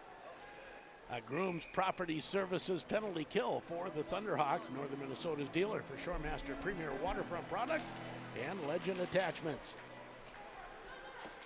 Benilde 1 for 1 on the power play, and it was pretty. And now player falls down. It's a possible 2-on-1. Garski and Gunderson coming in. Gunderson, oh, what a save by Dean. Gunderson had a bunch of the net and couldn't get it over the glove of Christopher Dean from the slot. What a chance. As the puck now out to center ice. Gunderson, Garski can't control it. Yeah, Thunderhawks with an amazing chance to take the lead here. Now into the zone, slowly comes Miner. Miner to Ulrich. Ulrich now chases it down low, taps it behind the net for Podine. Podine back to the point to Miner. Miner, middle of the ice on the blue line, goes to Podine. Podine, anytime he touches the puck, you hold your breath. Yeah, exactly. They're looking for Kirschner on the back door again. And they go to Kirschner. This time it's off his stick. Now here's Podine. Podine tries the far side. Now they'll try Miner on the backside on this side. Podine gets it back to the point to Callan. Callan back to Podine down low. 40 seconds left in the power play. Shot right on. And Casey makes the save and holds for the face-off. Salisbury, great job there, kind of watching Kirshner on the back door, forcing Podine to kind of shoot from the outer edges, and that's kind of what you're hoping to do, especially against a power play like this. Face-off to the right of Carter Casey. 37 seconds left in the Luka Roloff penalty. Power play for the Red Knights. Puck in the deep in the corner. Will come to Podine. He just doesn't come off the ice in the power play. No. Changed everybody else, didn't they? I believe so. Shot right on with traffic in front, and Casey sees it and holds it. Him and Cam Kirshner were the only two to not change. Face-off will again be in the Grand Rapids zone, this time to the right of Carter Casey.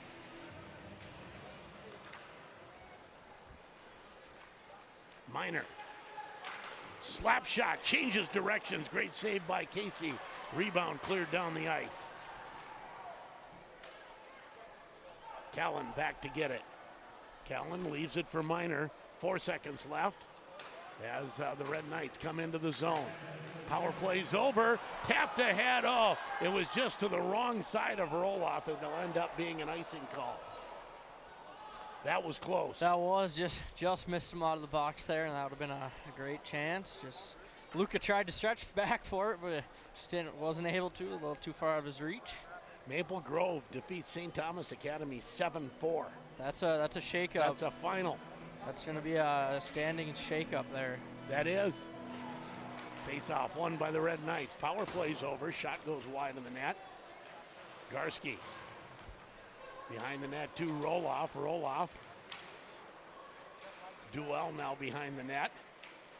Taps it to Stupar. Stupar takes a look off the glass out to center ice. Stupar again tries to slap at it. That's intercepted. Now another pass intercepted by Carlson. Tried to jump on the rush. And coming back in is Selman. Selman taken out of the play behind the net. And Roloff now with speed through center. Roloff finds some room, finds Garski, and they say offside. That was close. We don't have a great angle on that, but that looked close. Yeah, well, close as it can get. It's got to be. It was, you said, not the best angle from up here, but not really any argument from anyone, so. How about Rozo coming back and defeating Cloquet 4-3 in overtime? Wow, that's a little surprise to me. It's a tough weekend for Cloquet. Lost to World last night and pounced back and lose to Rozo today. That's always a tough swing. Oh, Grand yeah. Rapids does it every other year. As Ulrich says, I touched it. Why did you still blow the whistle? Looking confused. Not sure. And I thought, I mean, he obviously touched it. Yeah, he did. Not too sure. That we had as good a view of that one as the referee. We don't always, but that one we did.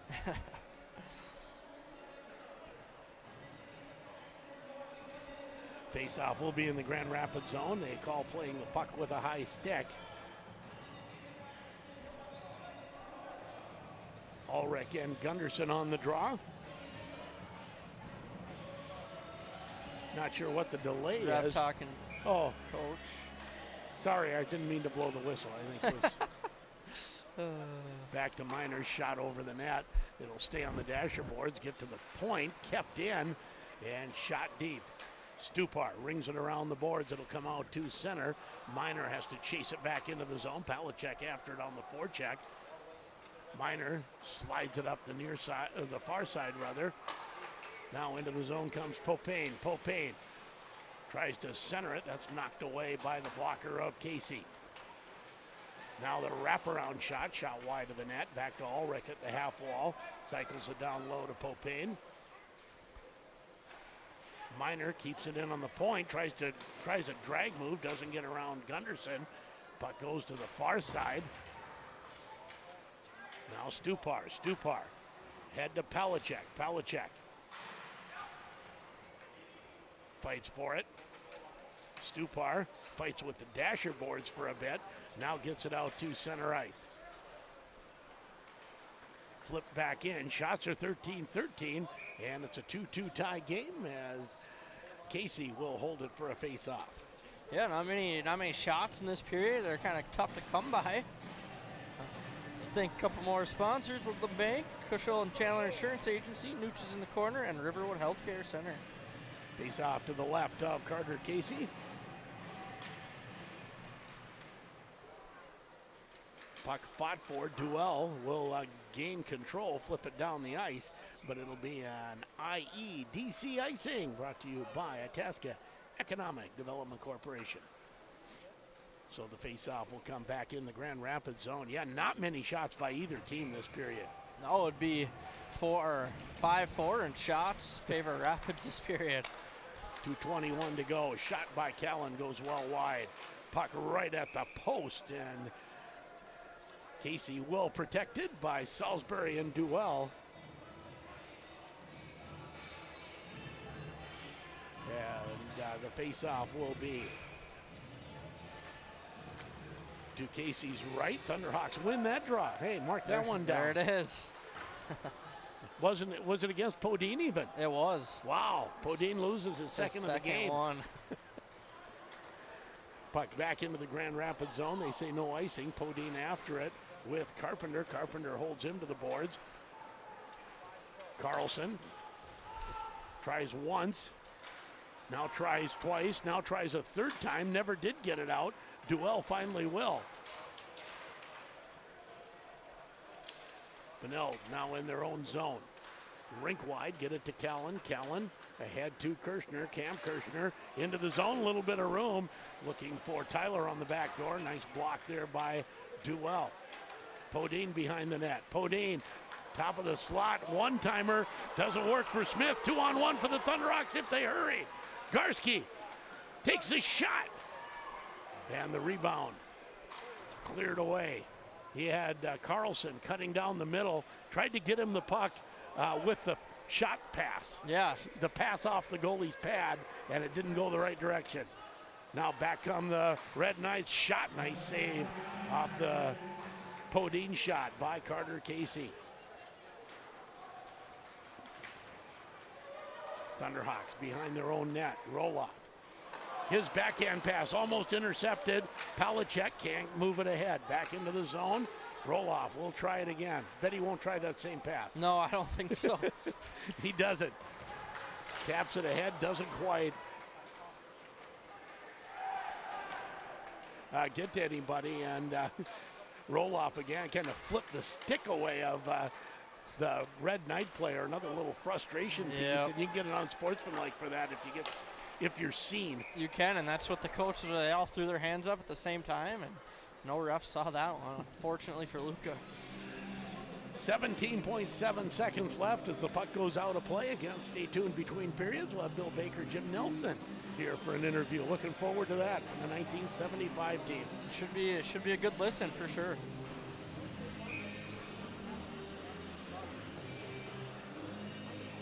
Tied at 2, 17.7 seconds left.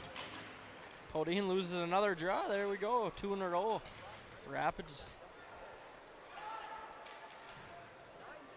As the puck pinned in the corner, it'll squirt out to Rabers. Rabers off the glass, down the ice, and it will go far enough for icing, but not in time as the buzzer sounds, and we'll take a break.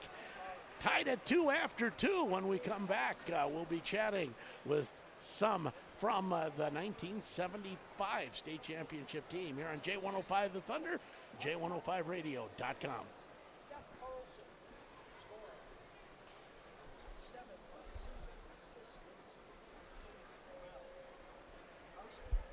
3 minutes. Yeah, here they come. I haven't seen him on the ice.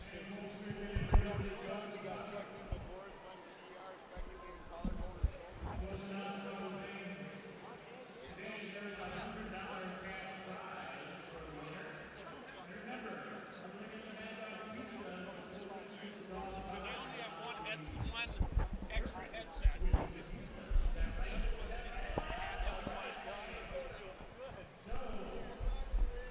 Okay. So when I talk to you, I'll try to lean up and talk loud.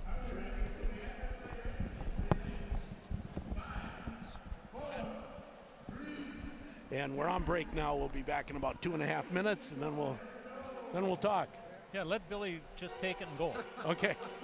It's always a gamble when you give me a microphone. Okay. Well, if he wouldn't spend so much time in Florida, I was trying to get Bill to do some games with me last year. Well, that Florida is pretty enticing. Hey, Tommy. And even though we're not on the radio, we're still on the YouTube stream, so don't say anything you don't want out there. Okay. I did once this year. It doesn't end well. Yeah, that's, I can imagine.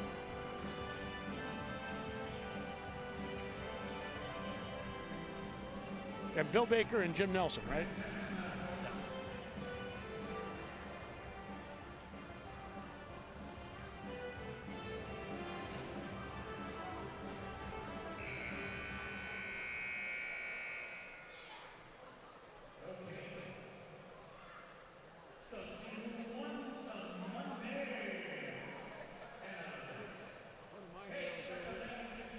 Yeah, 1 minute. Anton.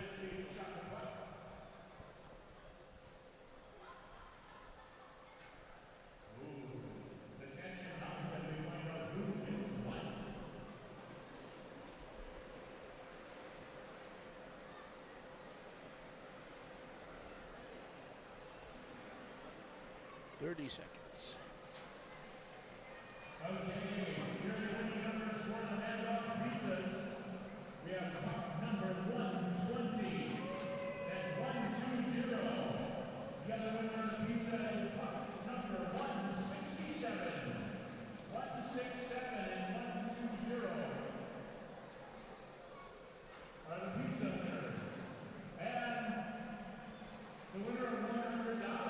Back at Yanmar Arena, where we're tied at 2 after 2 periods of play. Grand Rapids has fought back from a 2-0 deficit, and as promised, joined by Bill Baker, Jim Nelson from the 1975 state championship team.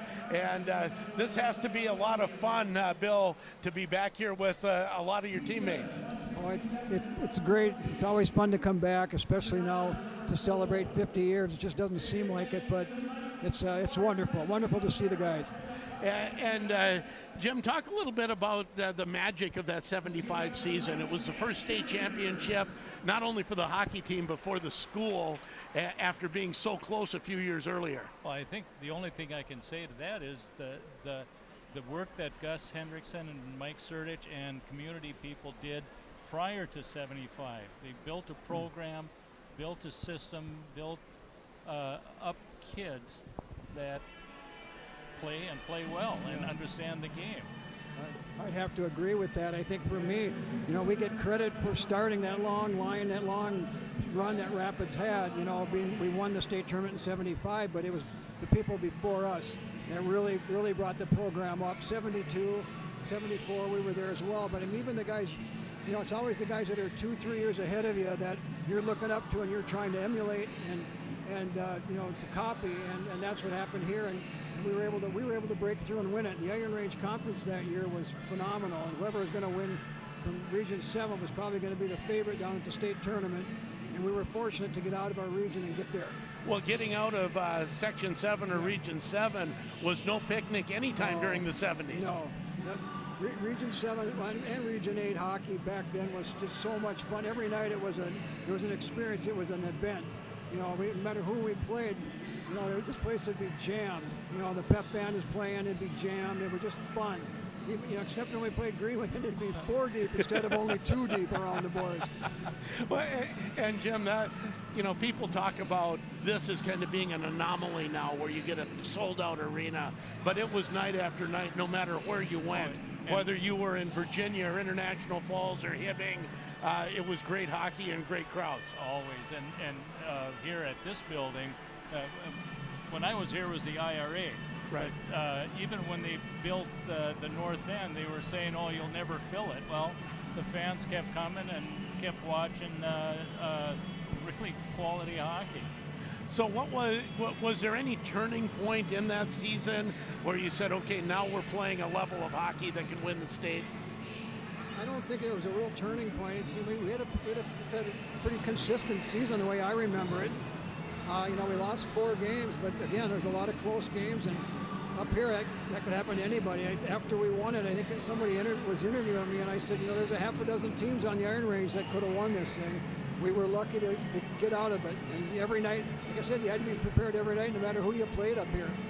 Well, what's your best memory, I guess, of Grand Rapids hockey in '75 specifically? Well, obviously winning. Right. I think the best thing is that just being around the team itself was so close.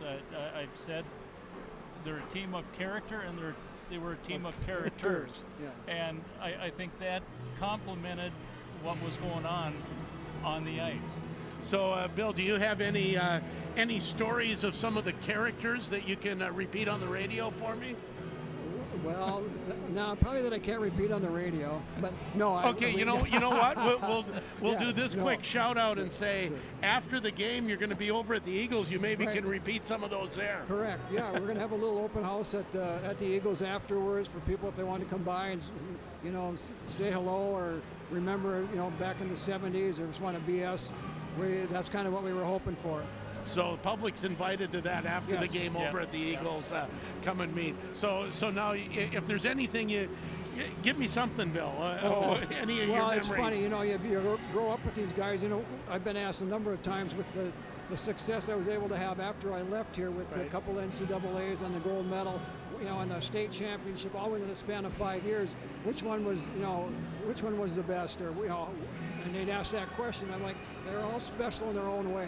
Yeah. You win a gold medal for your country and you're standing up on the medal podium, that's unbelievable. A couple NCAAs, crazy. But when you win a state championship with the guys that you've been going through all this stuff since you were a little kid, it's unbelievable. And the reason I was led to that was Hammer, Jeff Oakley. We were like, we were 5 years old, and somebody said, you go up to the rink, and this rink had tar paper door, there was dirt on the sides, and they said you go up there and they'll give you a jersey and you can play hockey. So we've been down at Riverview Rink. So one of our parents dropped us off. They weren't in the stands. They dropped us off, and they go in the locker room. And for some reason he got out first, and I'm going to come out of the door and get onto the ice. And I'm looking around. I don't see him. And I said, I go up and tug on one of the coaches. I said, you seen Jeff Oakley? So what's he look like? I described him. I said, blah, blah, blah. And he goes, oh, that might be the kid. He took one step. He stepped onto the ice. His skate came up, cut him in the forehead. They took him to the clinic. He already got cut. Didn't even get on the ice.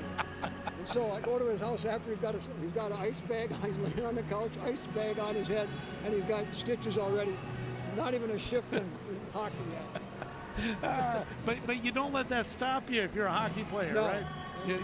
You keep going. And you mentioned, you went on to a lot of success in hockey after high school, and a lot of other players did as well from this team.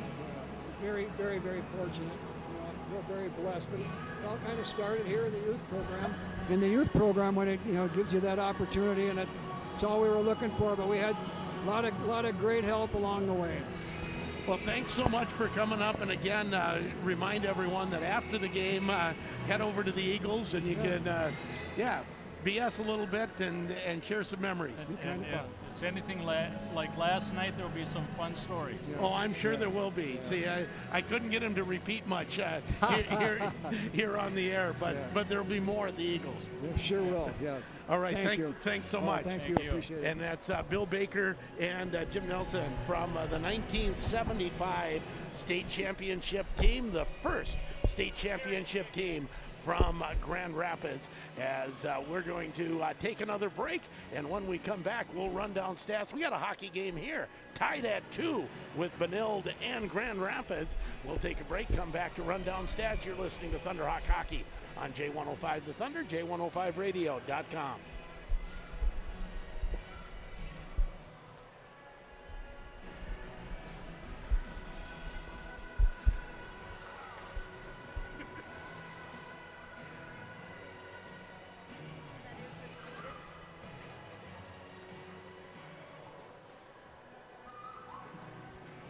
Okay, I guess we just have a minute here. That was fun. Yeah. Only heard a little bits and pieces, but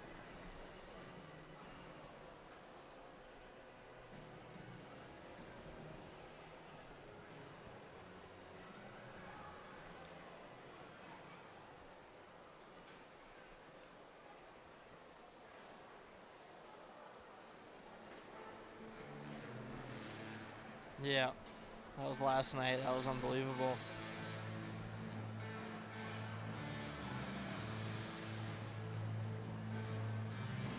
Just one goal scored in the second period. It was scored by Grand Rapids to tie this thing up at 2. Run down what you have there, Ethan. Yeah, like you said, we had the one goal by Seth Carlson on the power play. The assist went to Jamison Duell and Nathan Garski, which tied the game at 2. Shots on goal that period were 7-7 for a 2-period total of 16-15 in favor of Benilde. 2 penalties in the period. One for Peyton Mulheron for Benilde went off for doesn't say on here, and was it a cross check? Let's see. Says Penalty minor. summary. Mulheron, that doesn't say here either. And then, regardless, Luka Roloff got the other one for a cross-checking minor. That's about all we had in that period. I don't have the face-off numbers. And Grand Rapids did score on that power play. Yep. So they have 2 power play goals, tied at 2. Shot attempts, 8 for Rapids, 15 for Benilde. So shot attempts went a little Benilde's way. Blocks 2 for Rapids, 0 for Benilde. Hits 5 Rapids, 6 Benilde. So Rapids, you mentioned, did turn up the physical presence a bit. Face-off wins, 8 wins, 11 losses, 42% instead of 33%. So a little better. And scoring chances, 3 for Rapids, 4 for Benilde, but Carter Casey up to the job and taking away all 4 Benilde chances as Grand Rapids ties the game on a Seth Carlson power play at the 2:11 mark, and that's where we stand. Anybody's hockey game here going into the 3rd period. And Grand Rapids, especially early on in the year, they were a good 3rd period team. Yeah, they've had their 3rd periods, and they're going to look to have another one here. This is a game they want to win. They're trying to get in the right form for playoffs, and it's going to start here against this good Benilde team in the 3rd period. And Andrew Ryle is certainly not in this game anymore. He is not on the ice. He's not in the arena. So we will not speculate. Hopefully we'll have a little more information, and hopefully it's not serious. And probably won't have more information on that until Tuesday's game, but it's tough to see for the young kid. Yeah, Andrew's a big part of this team. He's having a really good sophomore year. Like we said, he's one of the main guys on their power play running from the point, so we're going to be thinking about him and hope to have some good news, and hopefully we can get him back out here for the last game and then the playoffs coming up.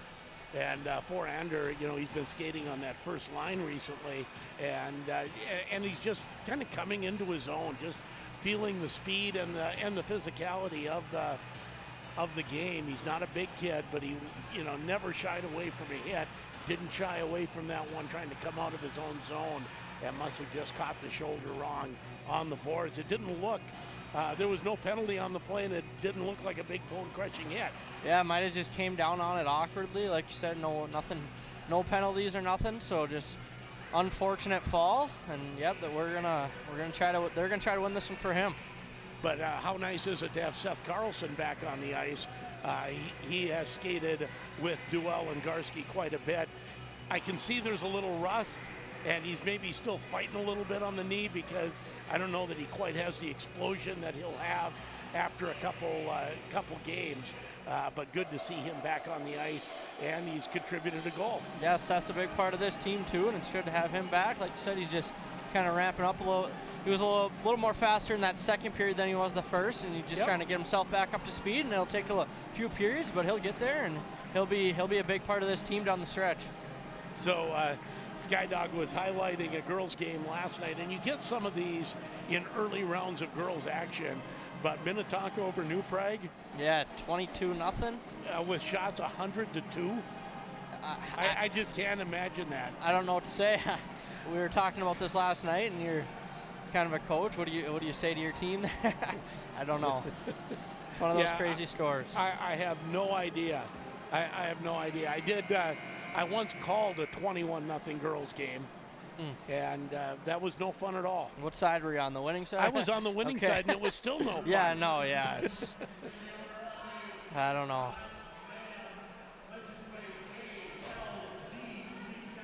So this game will be archived on our website, and also the YouTube archives automatically. But go back and listen to the interview with Bill Baker and Jim Nelson. It was a lot of fun. Yeah, it's always cool when you can get guys like that up here, and people like to hear that. So it was a great interview. Grand Rapids will be going from right to left, Benilde from left to right. Third period, nothing's been decided yet. As we are tied at 2. Face-off, puck in the Grand Rapids zone.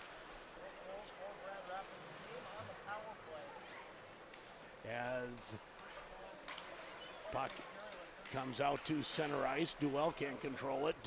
Garski will get it deep into the zone.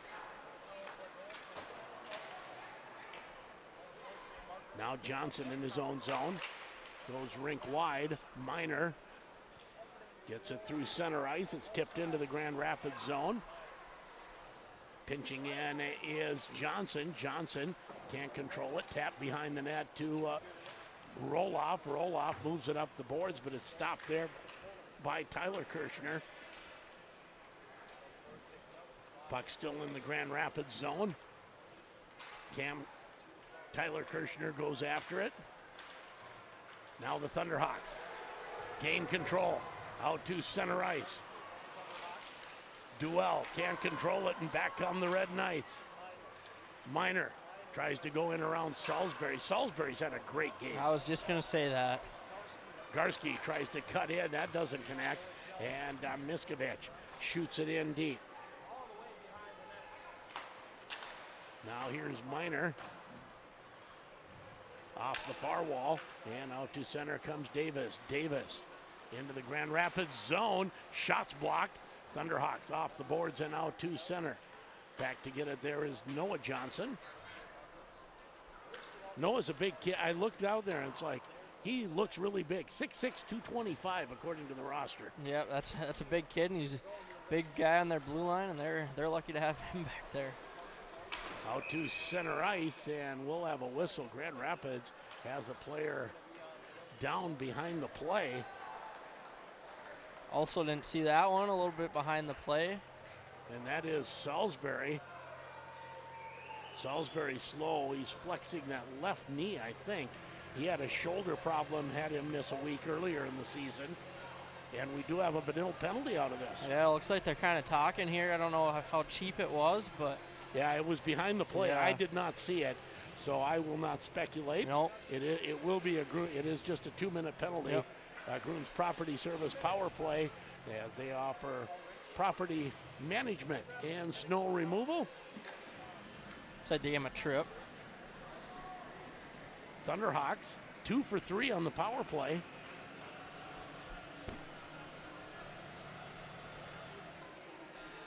Boy, 3 for 4 would be a pretty good night, wouldn't it? It would be. That'd be awesome. Face off, fought for, and Benilde will come up with it and shoot it down the ice. Leave it there for Roloff. Roloff has to turn away from Podine's forechecking pressure.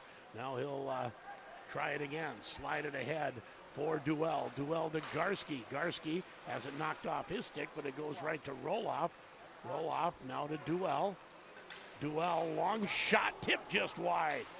Carlson tries to get it out front. That doesn't work.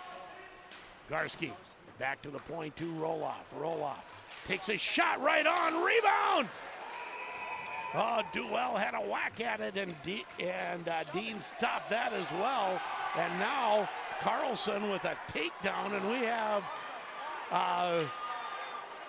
quite a little fracas developing. Yeah, we are. Oh, and we could get majors out of this we one. definitely could. Refs down.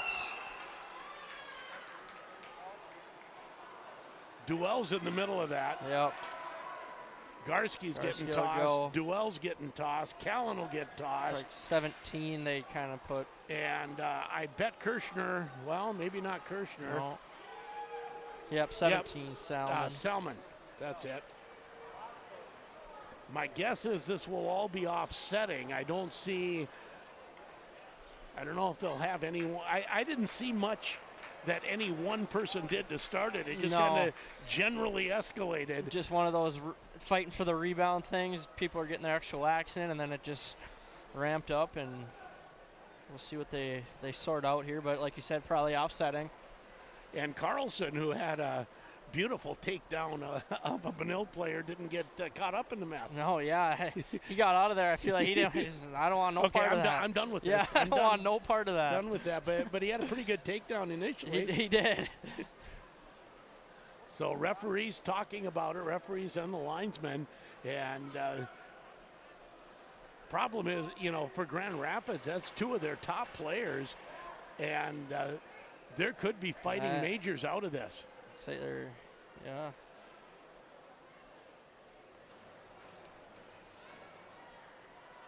I don't know if any punches were thrown, but it was a pretty good wrestling match. I don't know.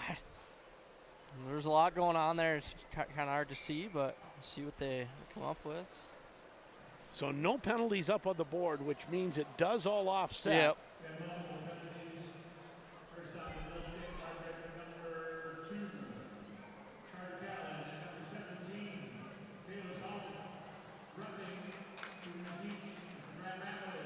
So 2 roughing penalties on Benilde. So 4 roughing penalties out of that. The referee was kind to everybody. Now for Grand Rapids, they do lose 2/3 of their first line power play though. Shot goes just wide. There Rebound it is. and score! Oh, Seth Carlson! No goal. What? Goalie interference. They're going to get Clayton. Oh my. That will bring the Bluebirds out here at Yanmar. Yeah, Carlson on the rebound, put it behind Dean. I didn't exactly see what happened, but the referee emphatically ruled. He was on it. Bazalke, the ref there, was on it right away. And Coach Clafton is highly disagreed. They're showing him an iPad like can't change anything. So they have the replay from our YouTube is what they've got. Saying there's no way, but there's no way Bay can use that replay either.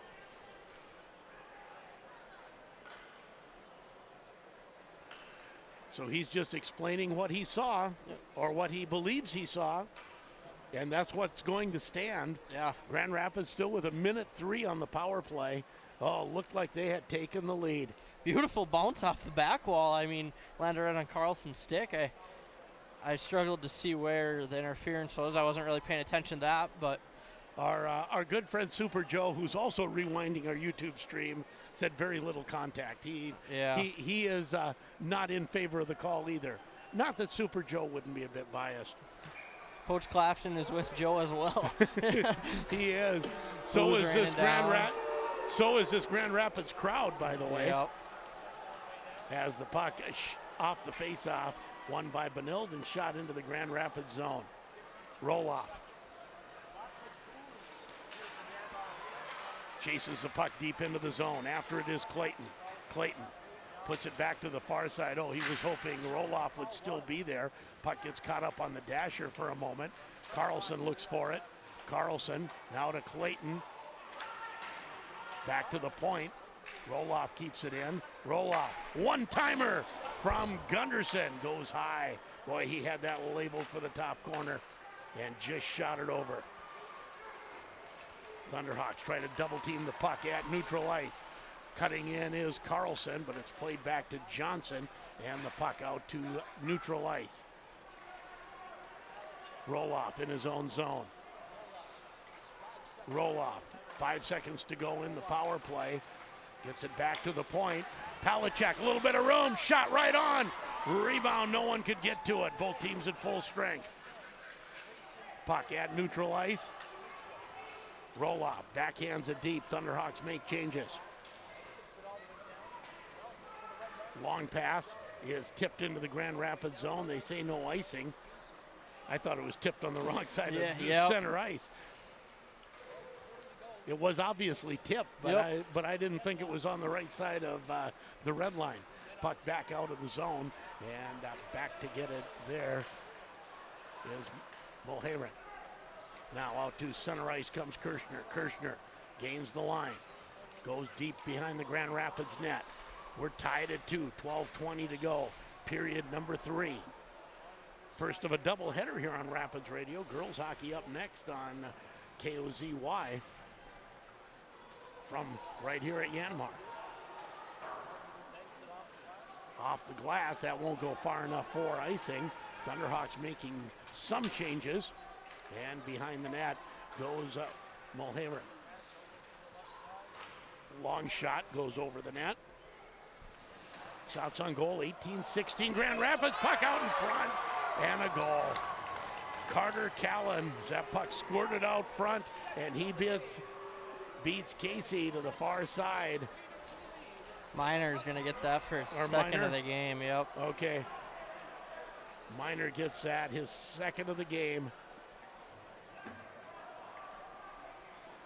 That 3 was tucked into his breezers. Yeah, I thought it was a 2. Yep. And it is a 3-2 Benilde lead. Minor's 9th of the year. From Cam Kirshner on the lone assist. So Thunderhawks kind of paying the price for having both Duell and Garski in the box. They're both out now. Yeah, that's a unfortunate turn of events there, and now you got to dig deep and find a way to get back in there and tie it right back up. 11:37 to go. Thunderhawks have not led. They trailed 1-0, 2-0, tied it at 2. Now it's a 3-2 Benilde lead. After the Thunderhawks thought they had the lead on the power play. Yep. Puck shot into the Benilde zone. Try to go out front. It comes to Davis. Davis throws it behind the net. Pinching in is Stupar. Stupar gets his skate on it. Duell turns. Looks for a centering pass. That's intercepted by Ulrich. And out come the Red Knights. Ulrich takes a shot. Doesn't get through. Stupar blocked that nicely. Thunderhawks. Out to center. Here's Carlson. Carlson to Roloff. Roloff out front. Oh, what a save by Christopher Dean. Wow, what a play. That was like a 4-way passing play, and was. the Thunderhawks ended up with a Garski shot right on the goalpost, and Dean got across to make the save. Now coming the other way is Davis. Puts on the brakes, looks for help, takes a shot, blocked by Rabers. Thunderhawks get it out to center ice.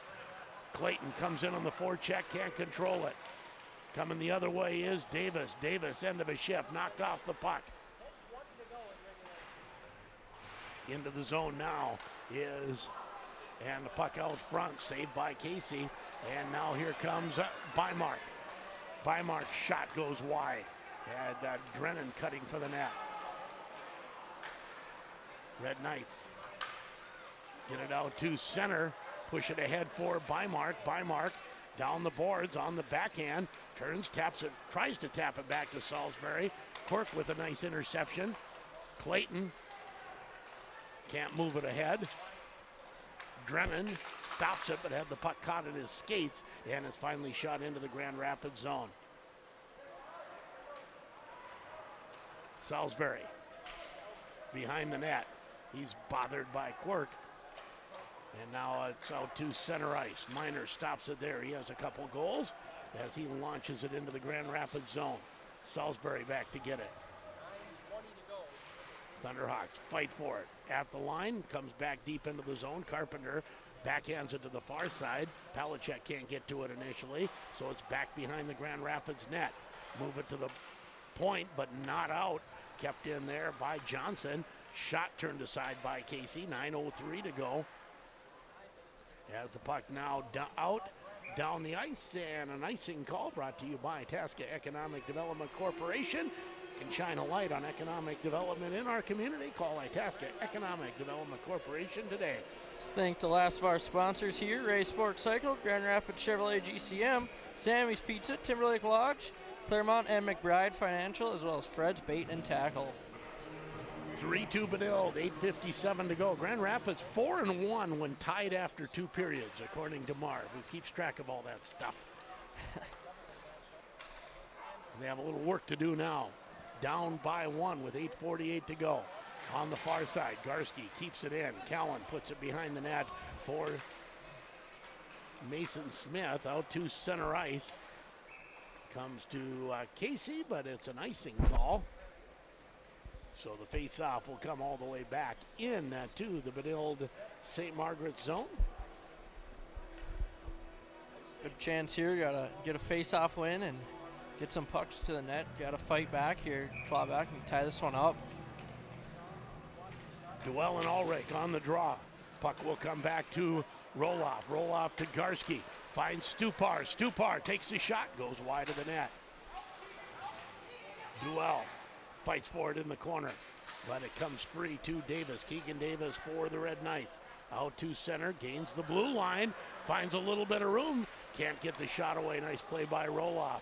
Centering pass goes past everyone. We're going to have a penalty on Grand Rapids. That was Roloff on that defensive play. Finished the check a little too much. Yep. Red Knights have an extra attacker on. They'd love to rag this as long as they can because it's just taking time off the clock. Exactly. Podine works his way through center. Now he goes back a little bit, tries again, goes to the far side. As the Red Knights gain the zone, comes back out of the zone. They don't care. As retreating all the way back behind his net is Popane. Thunderhawks desperately need to get their hands on the puck. They finally do. Gunderson finds it. 7:30 to go, and Grooms Properties Services penalty kill for the Thunderhawks, specializing in lawn care, landscaping, lot clearing, and shoreline tree removal. They're going to give it to Give Carpenter. it to Carpenter. Well, I thought it was roll So off did on I. that That's check. what I thought too.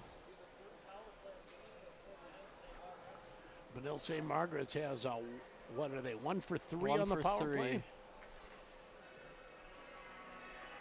Podine to take the draw up against Gunderson. 1 for 2. This is their third. Okay.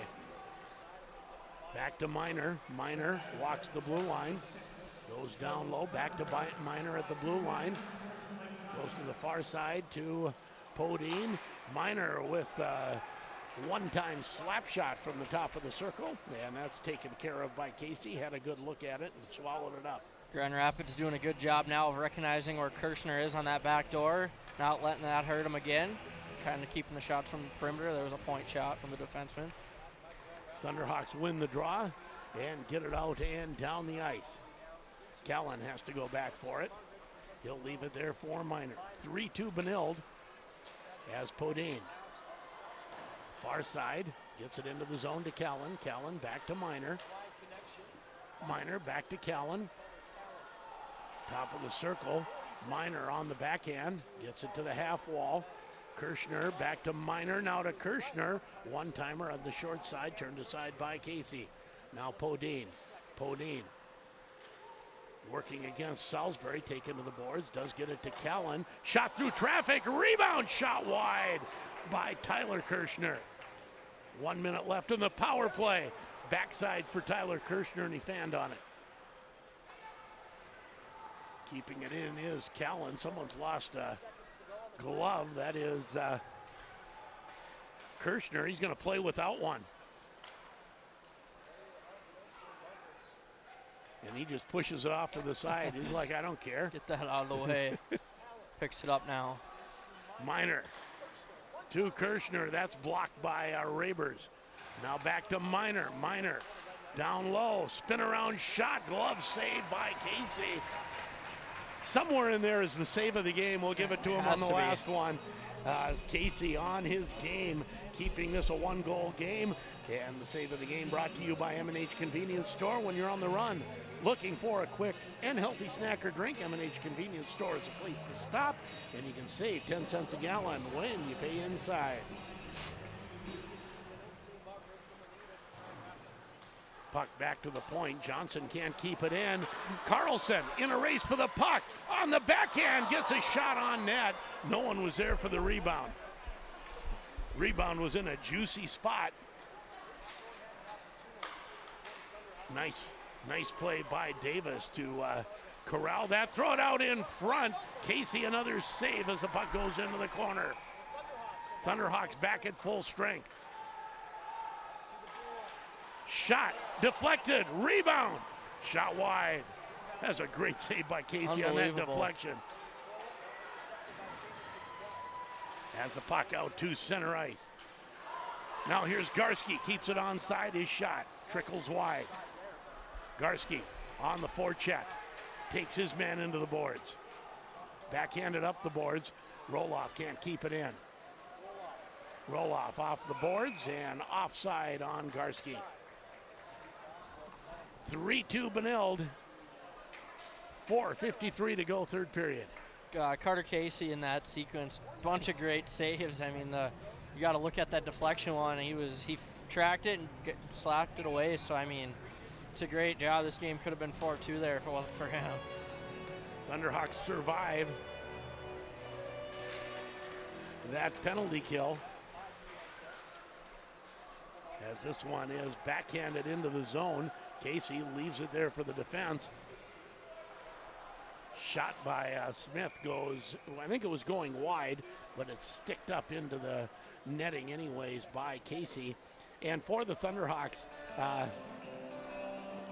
or for Benilde, they have not gone into a shell at all with this one-goal lead. They are forechecking the heck out of the puck. If anything, they've picked it up a little more. They want to get another one.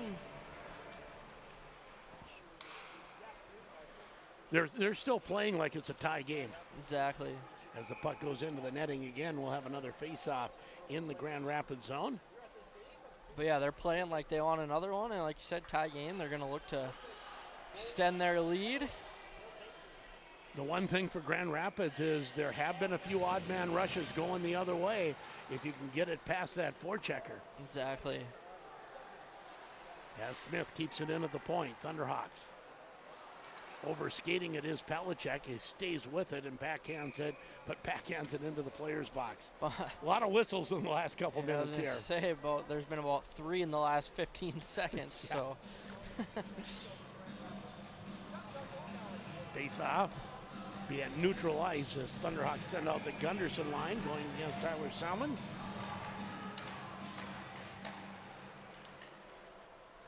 Minor will loft it into the Grand Rapids zone. Roloff goes behind his own net, backhands it ahead. There first is Johnson. Thunderhawks try to stop it at neutral ice, but it comes back into the Grand Rapids zone. Stupar back to get it. Stupar will leave it for Roloff. Roloff carries it out. Gets it to the blue line, but no farther. Now Gunderson gets the turnover, but can't move in. Gunderson slaps it in deep.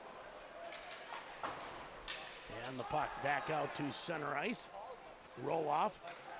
Rink wide for Stupar. Back to Roloff. Roloff moves it to the far side. Coming back to Palachek. Palachek down low for Roloff. Goes off his stick. Back to the point to Carpenter. Carpenter can't keep it in. Coming out is Timmons. Timmons' shot goes behind the net. Carlson, nice move, gets free, shot right on, rebound, and Palachek driving for it was taken down. And a good, Thunderhawks wanted a penalty. That looked like a pretty good defensive play. Yep. Shot, oh, what a pad save by Casey on that shot. Carlson, back out to center, this time shoots it in, and Dean leaves it behind the net. That's going to be a goal interference. Cannot do that. as Dean was trying to.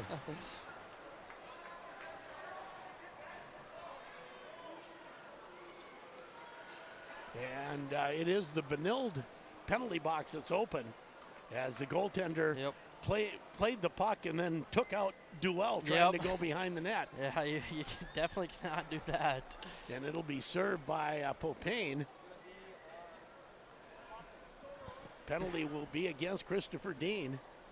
I expect maybe a Clapton timeout here shortly, so call up a play. 2:41 to go. There you go. He's going to getting his whiteboard ready. And Grand Rapids with 2 power play goals and a called back power play goal. Yeah, they've had their chances on the power play, and they're going to draw something up here to hopefully tie this game up here. 2 minutes 41 left, so they got their chance now. We'll see how this goes. Boy, Carlson has just looked progressively better as this game has gone along.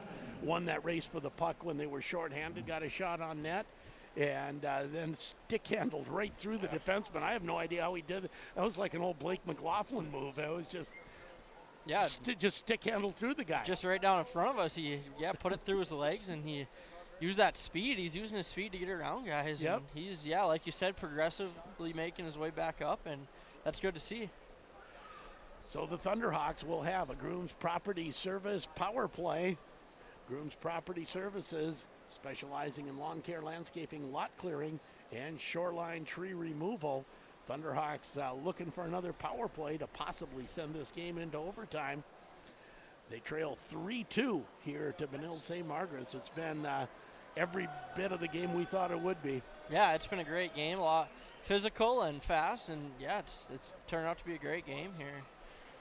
This will be Rapids' 5th power play of the game. They're 2 for 4 to 50%. So see what they can do here. I'm sure Clapton drew up a good plan, and we'll see if they can execute. And here we go. We're on Miles Gunderson in the Andarila spot at the top of the point here. Or Caleb. Sorry. Yes. It's been a while.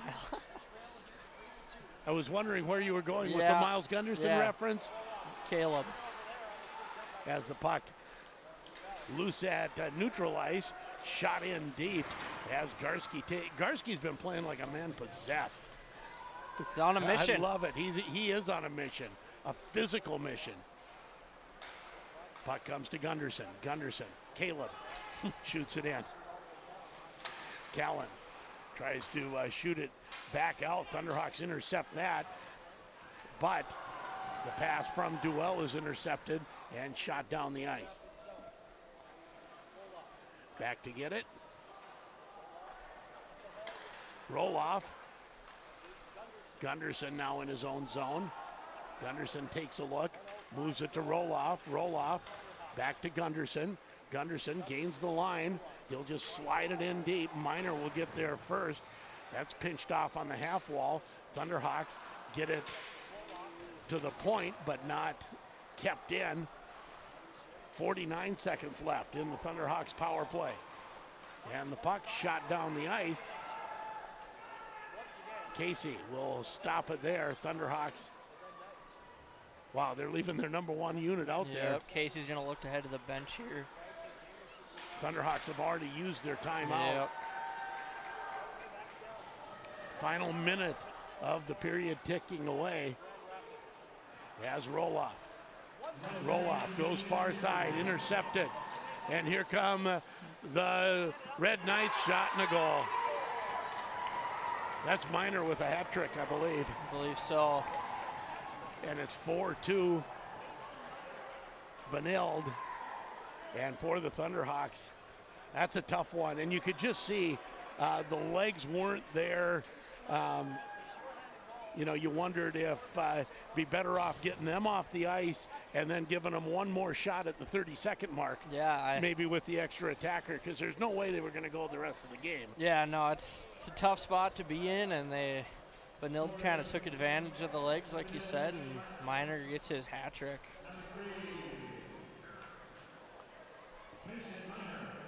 So it's a 4-2 Benilde lead.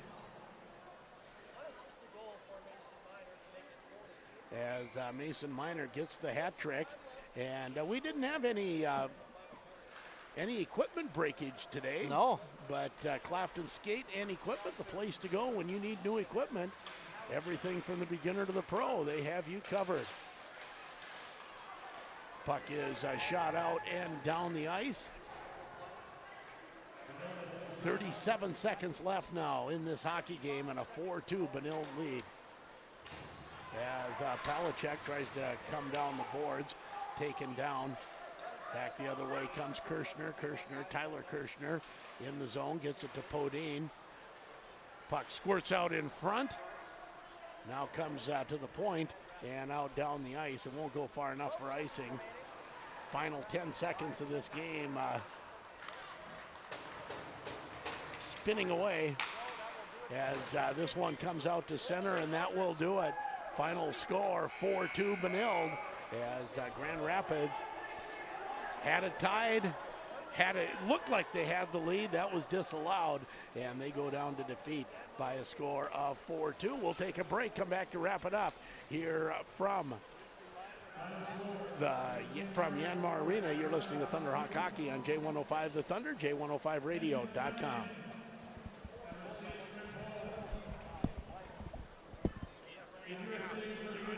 Okay, sounds good.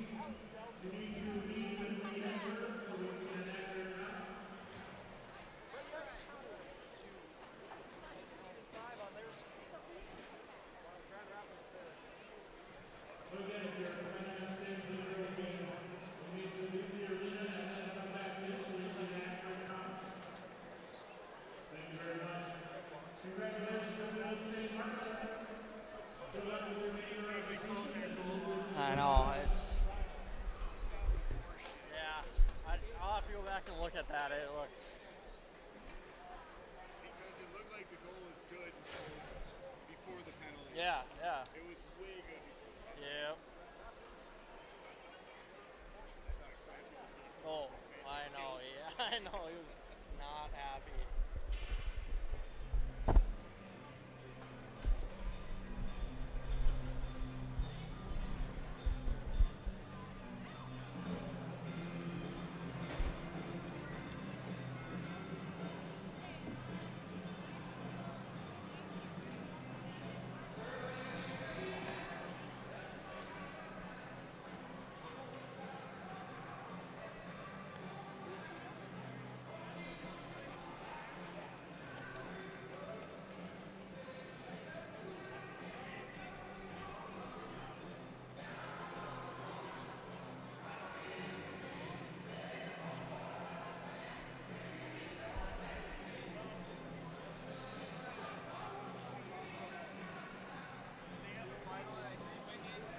I didn't see it, no.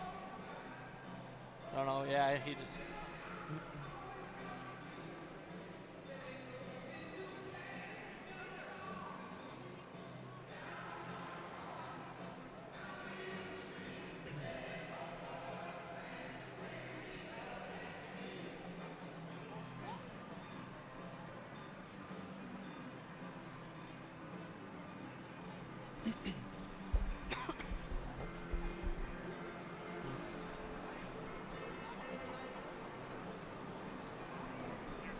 Thank you.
Welcome back to Yanmar Arena, where the Thunderhawks just fall to a score of 4-2 at the hands of the Benilde-St Margaret's Red Knights. Tough game. We'll run down the scoring here. In the first period, Benilde got on the board at 3 minutes and 5 seconds in on a goal from Mason Miner with the assist to Nick Johnson. They followed that up with a goal a minute later from goal from number 11 Cam Kirshner on the power play, assisted Junior Podine and Mason Miner. The third goal of that period was cut the lead to 2-1. Grand Rapids Alexander Salisbury cut the lead to 1 goal at the end. 15 seconds left in the first. 1 goal in the second period. Seth Carlson on the power play to even it up 2-2. Going into the third, Benilde-St Margaret's Mason Miner got the goal with the assist to Cam Kirshner to take 3-2 lead, followed up by his hat trick, a shorthanded goal unassisted to have the score of 4-2 is where we ended. Shots on goal in the game were, I don't have it updated on the site, 29-20 in favor of Benilde. Leaves Carter Casey with the loss of 25 saves. Christopher Dean gets the win, 18 saves. Sheldon got back here with the post-game interview. All right, let's see if this works. It's a different way of doing it here. Post-game interview after a tough loss with Seth Carlson, Alex Salisbury. Alex, let's talk about that 2-on-1. You don't get many chances to jump in the rush like that. Yeah, I saw just like 17 seconds left on the clock, something like that. It was low in time, and then Luke made a great play through the legs and just pounded it home. And Seth, what's it feel like to be back on the ice? It looked like you spent a little time getting your legs under you in the first period. Yeah, I think it was nice to be out there, but I kind of got a little gas. I haven't been skating for a while, so yeah. But how did the knee feel? It felt good, yeah. And it looked like you maybe got your legs under you a little more as the game went along. You scored one. We won't talk about the other one. I was just nice to be back out there, moving my feet, and Jalen made a good play on that power play, and I was able to put it home. Well, and Alex, this turned into a physical game that was pretty intense. Is that the type of game you expect with Benilde? Yeah, for sure. They're always a physical team. They play hard, and that's what makes them hard to play against. And you're just looking for that one goal or that one break to get over the hump against the top 10 team. What does it take going forward? Just being hard on pucks and getting in the dirty areas like in front of the net and just put them home. Well, you got one more game to go against Hermantown. What are you looking forward to there? It's a big game. We got to win that game, and hopefully we can. So. All right, good luck, guys. Thank you. And that is Alex Salisbury and Seth Carlson, the goal scorers for the Thunderhawks on our post-game interview. And thank you to them. It's never easy after a tough loss. Other than playoffs, they don't get a lot tougher than a game like this. Yeah, like you said, pretty tough to talk after a game like that, but hey, they did it, and they know they got some time left to get ready for the playoffs. Time for a Motor Shop 3 stars of the game. If your snowblower isn't running, it's no problem. They can fix it. They service all makes and models of ATVs, snowmobiles, and side-by-sides. What do you think? Definitely, I would give Seth Carlson the 1 star. I mean, he motored through that whole game. He was awesome. Scored 2 goals, had 1 taken away. Yep, and then definitely got to go to Salisbury. I believe he played a great defensive game all around. He was, and I should have talked to him more about that. I know he scored the goal, but wow, he had several stellar defensive plays. And Carter Casey on the third star? I would say Carter Casey, that's who I was going to say. Yeah, he was great. He made some big saves. This game definitely could have been more out of hand if it wasn't for him. And those are your Motor Shop 3 stars with Seth Carlson and Seth Carlson, Alex Salisbury, Carter Casey. If we're going to give one to Benilde, it obviously goes to Miner with the hat trick. Unbelievable, yep, especially from defensemen. I mean, hey, great game. 8, 9, and 10 goals on the season. That will wrap it up here, but stay tuned. We got girls hockey coming up next over on KOZY. Grand Rapids falls to Benilde-St Margaret's 4-2. Thank you, Ethan. I'll see you Tuesday against Hermantown. Sounds good. Thank you. And thank you to Super Joe back at the station. I'm Sheldon Willis. You've been listening to Thunderhawk Hockey on J105 The Thunder, J105Radio.com.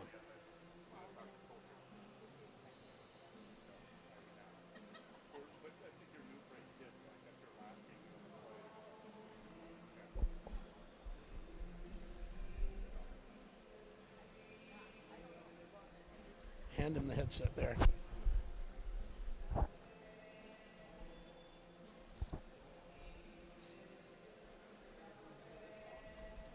Grab the headset, Brad.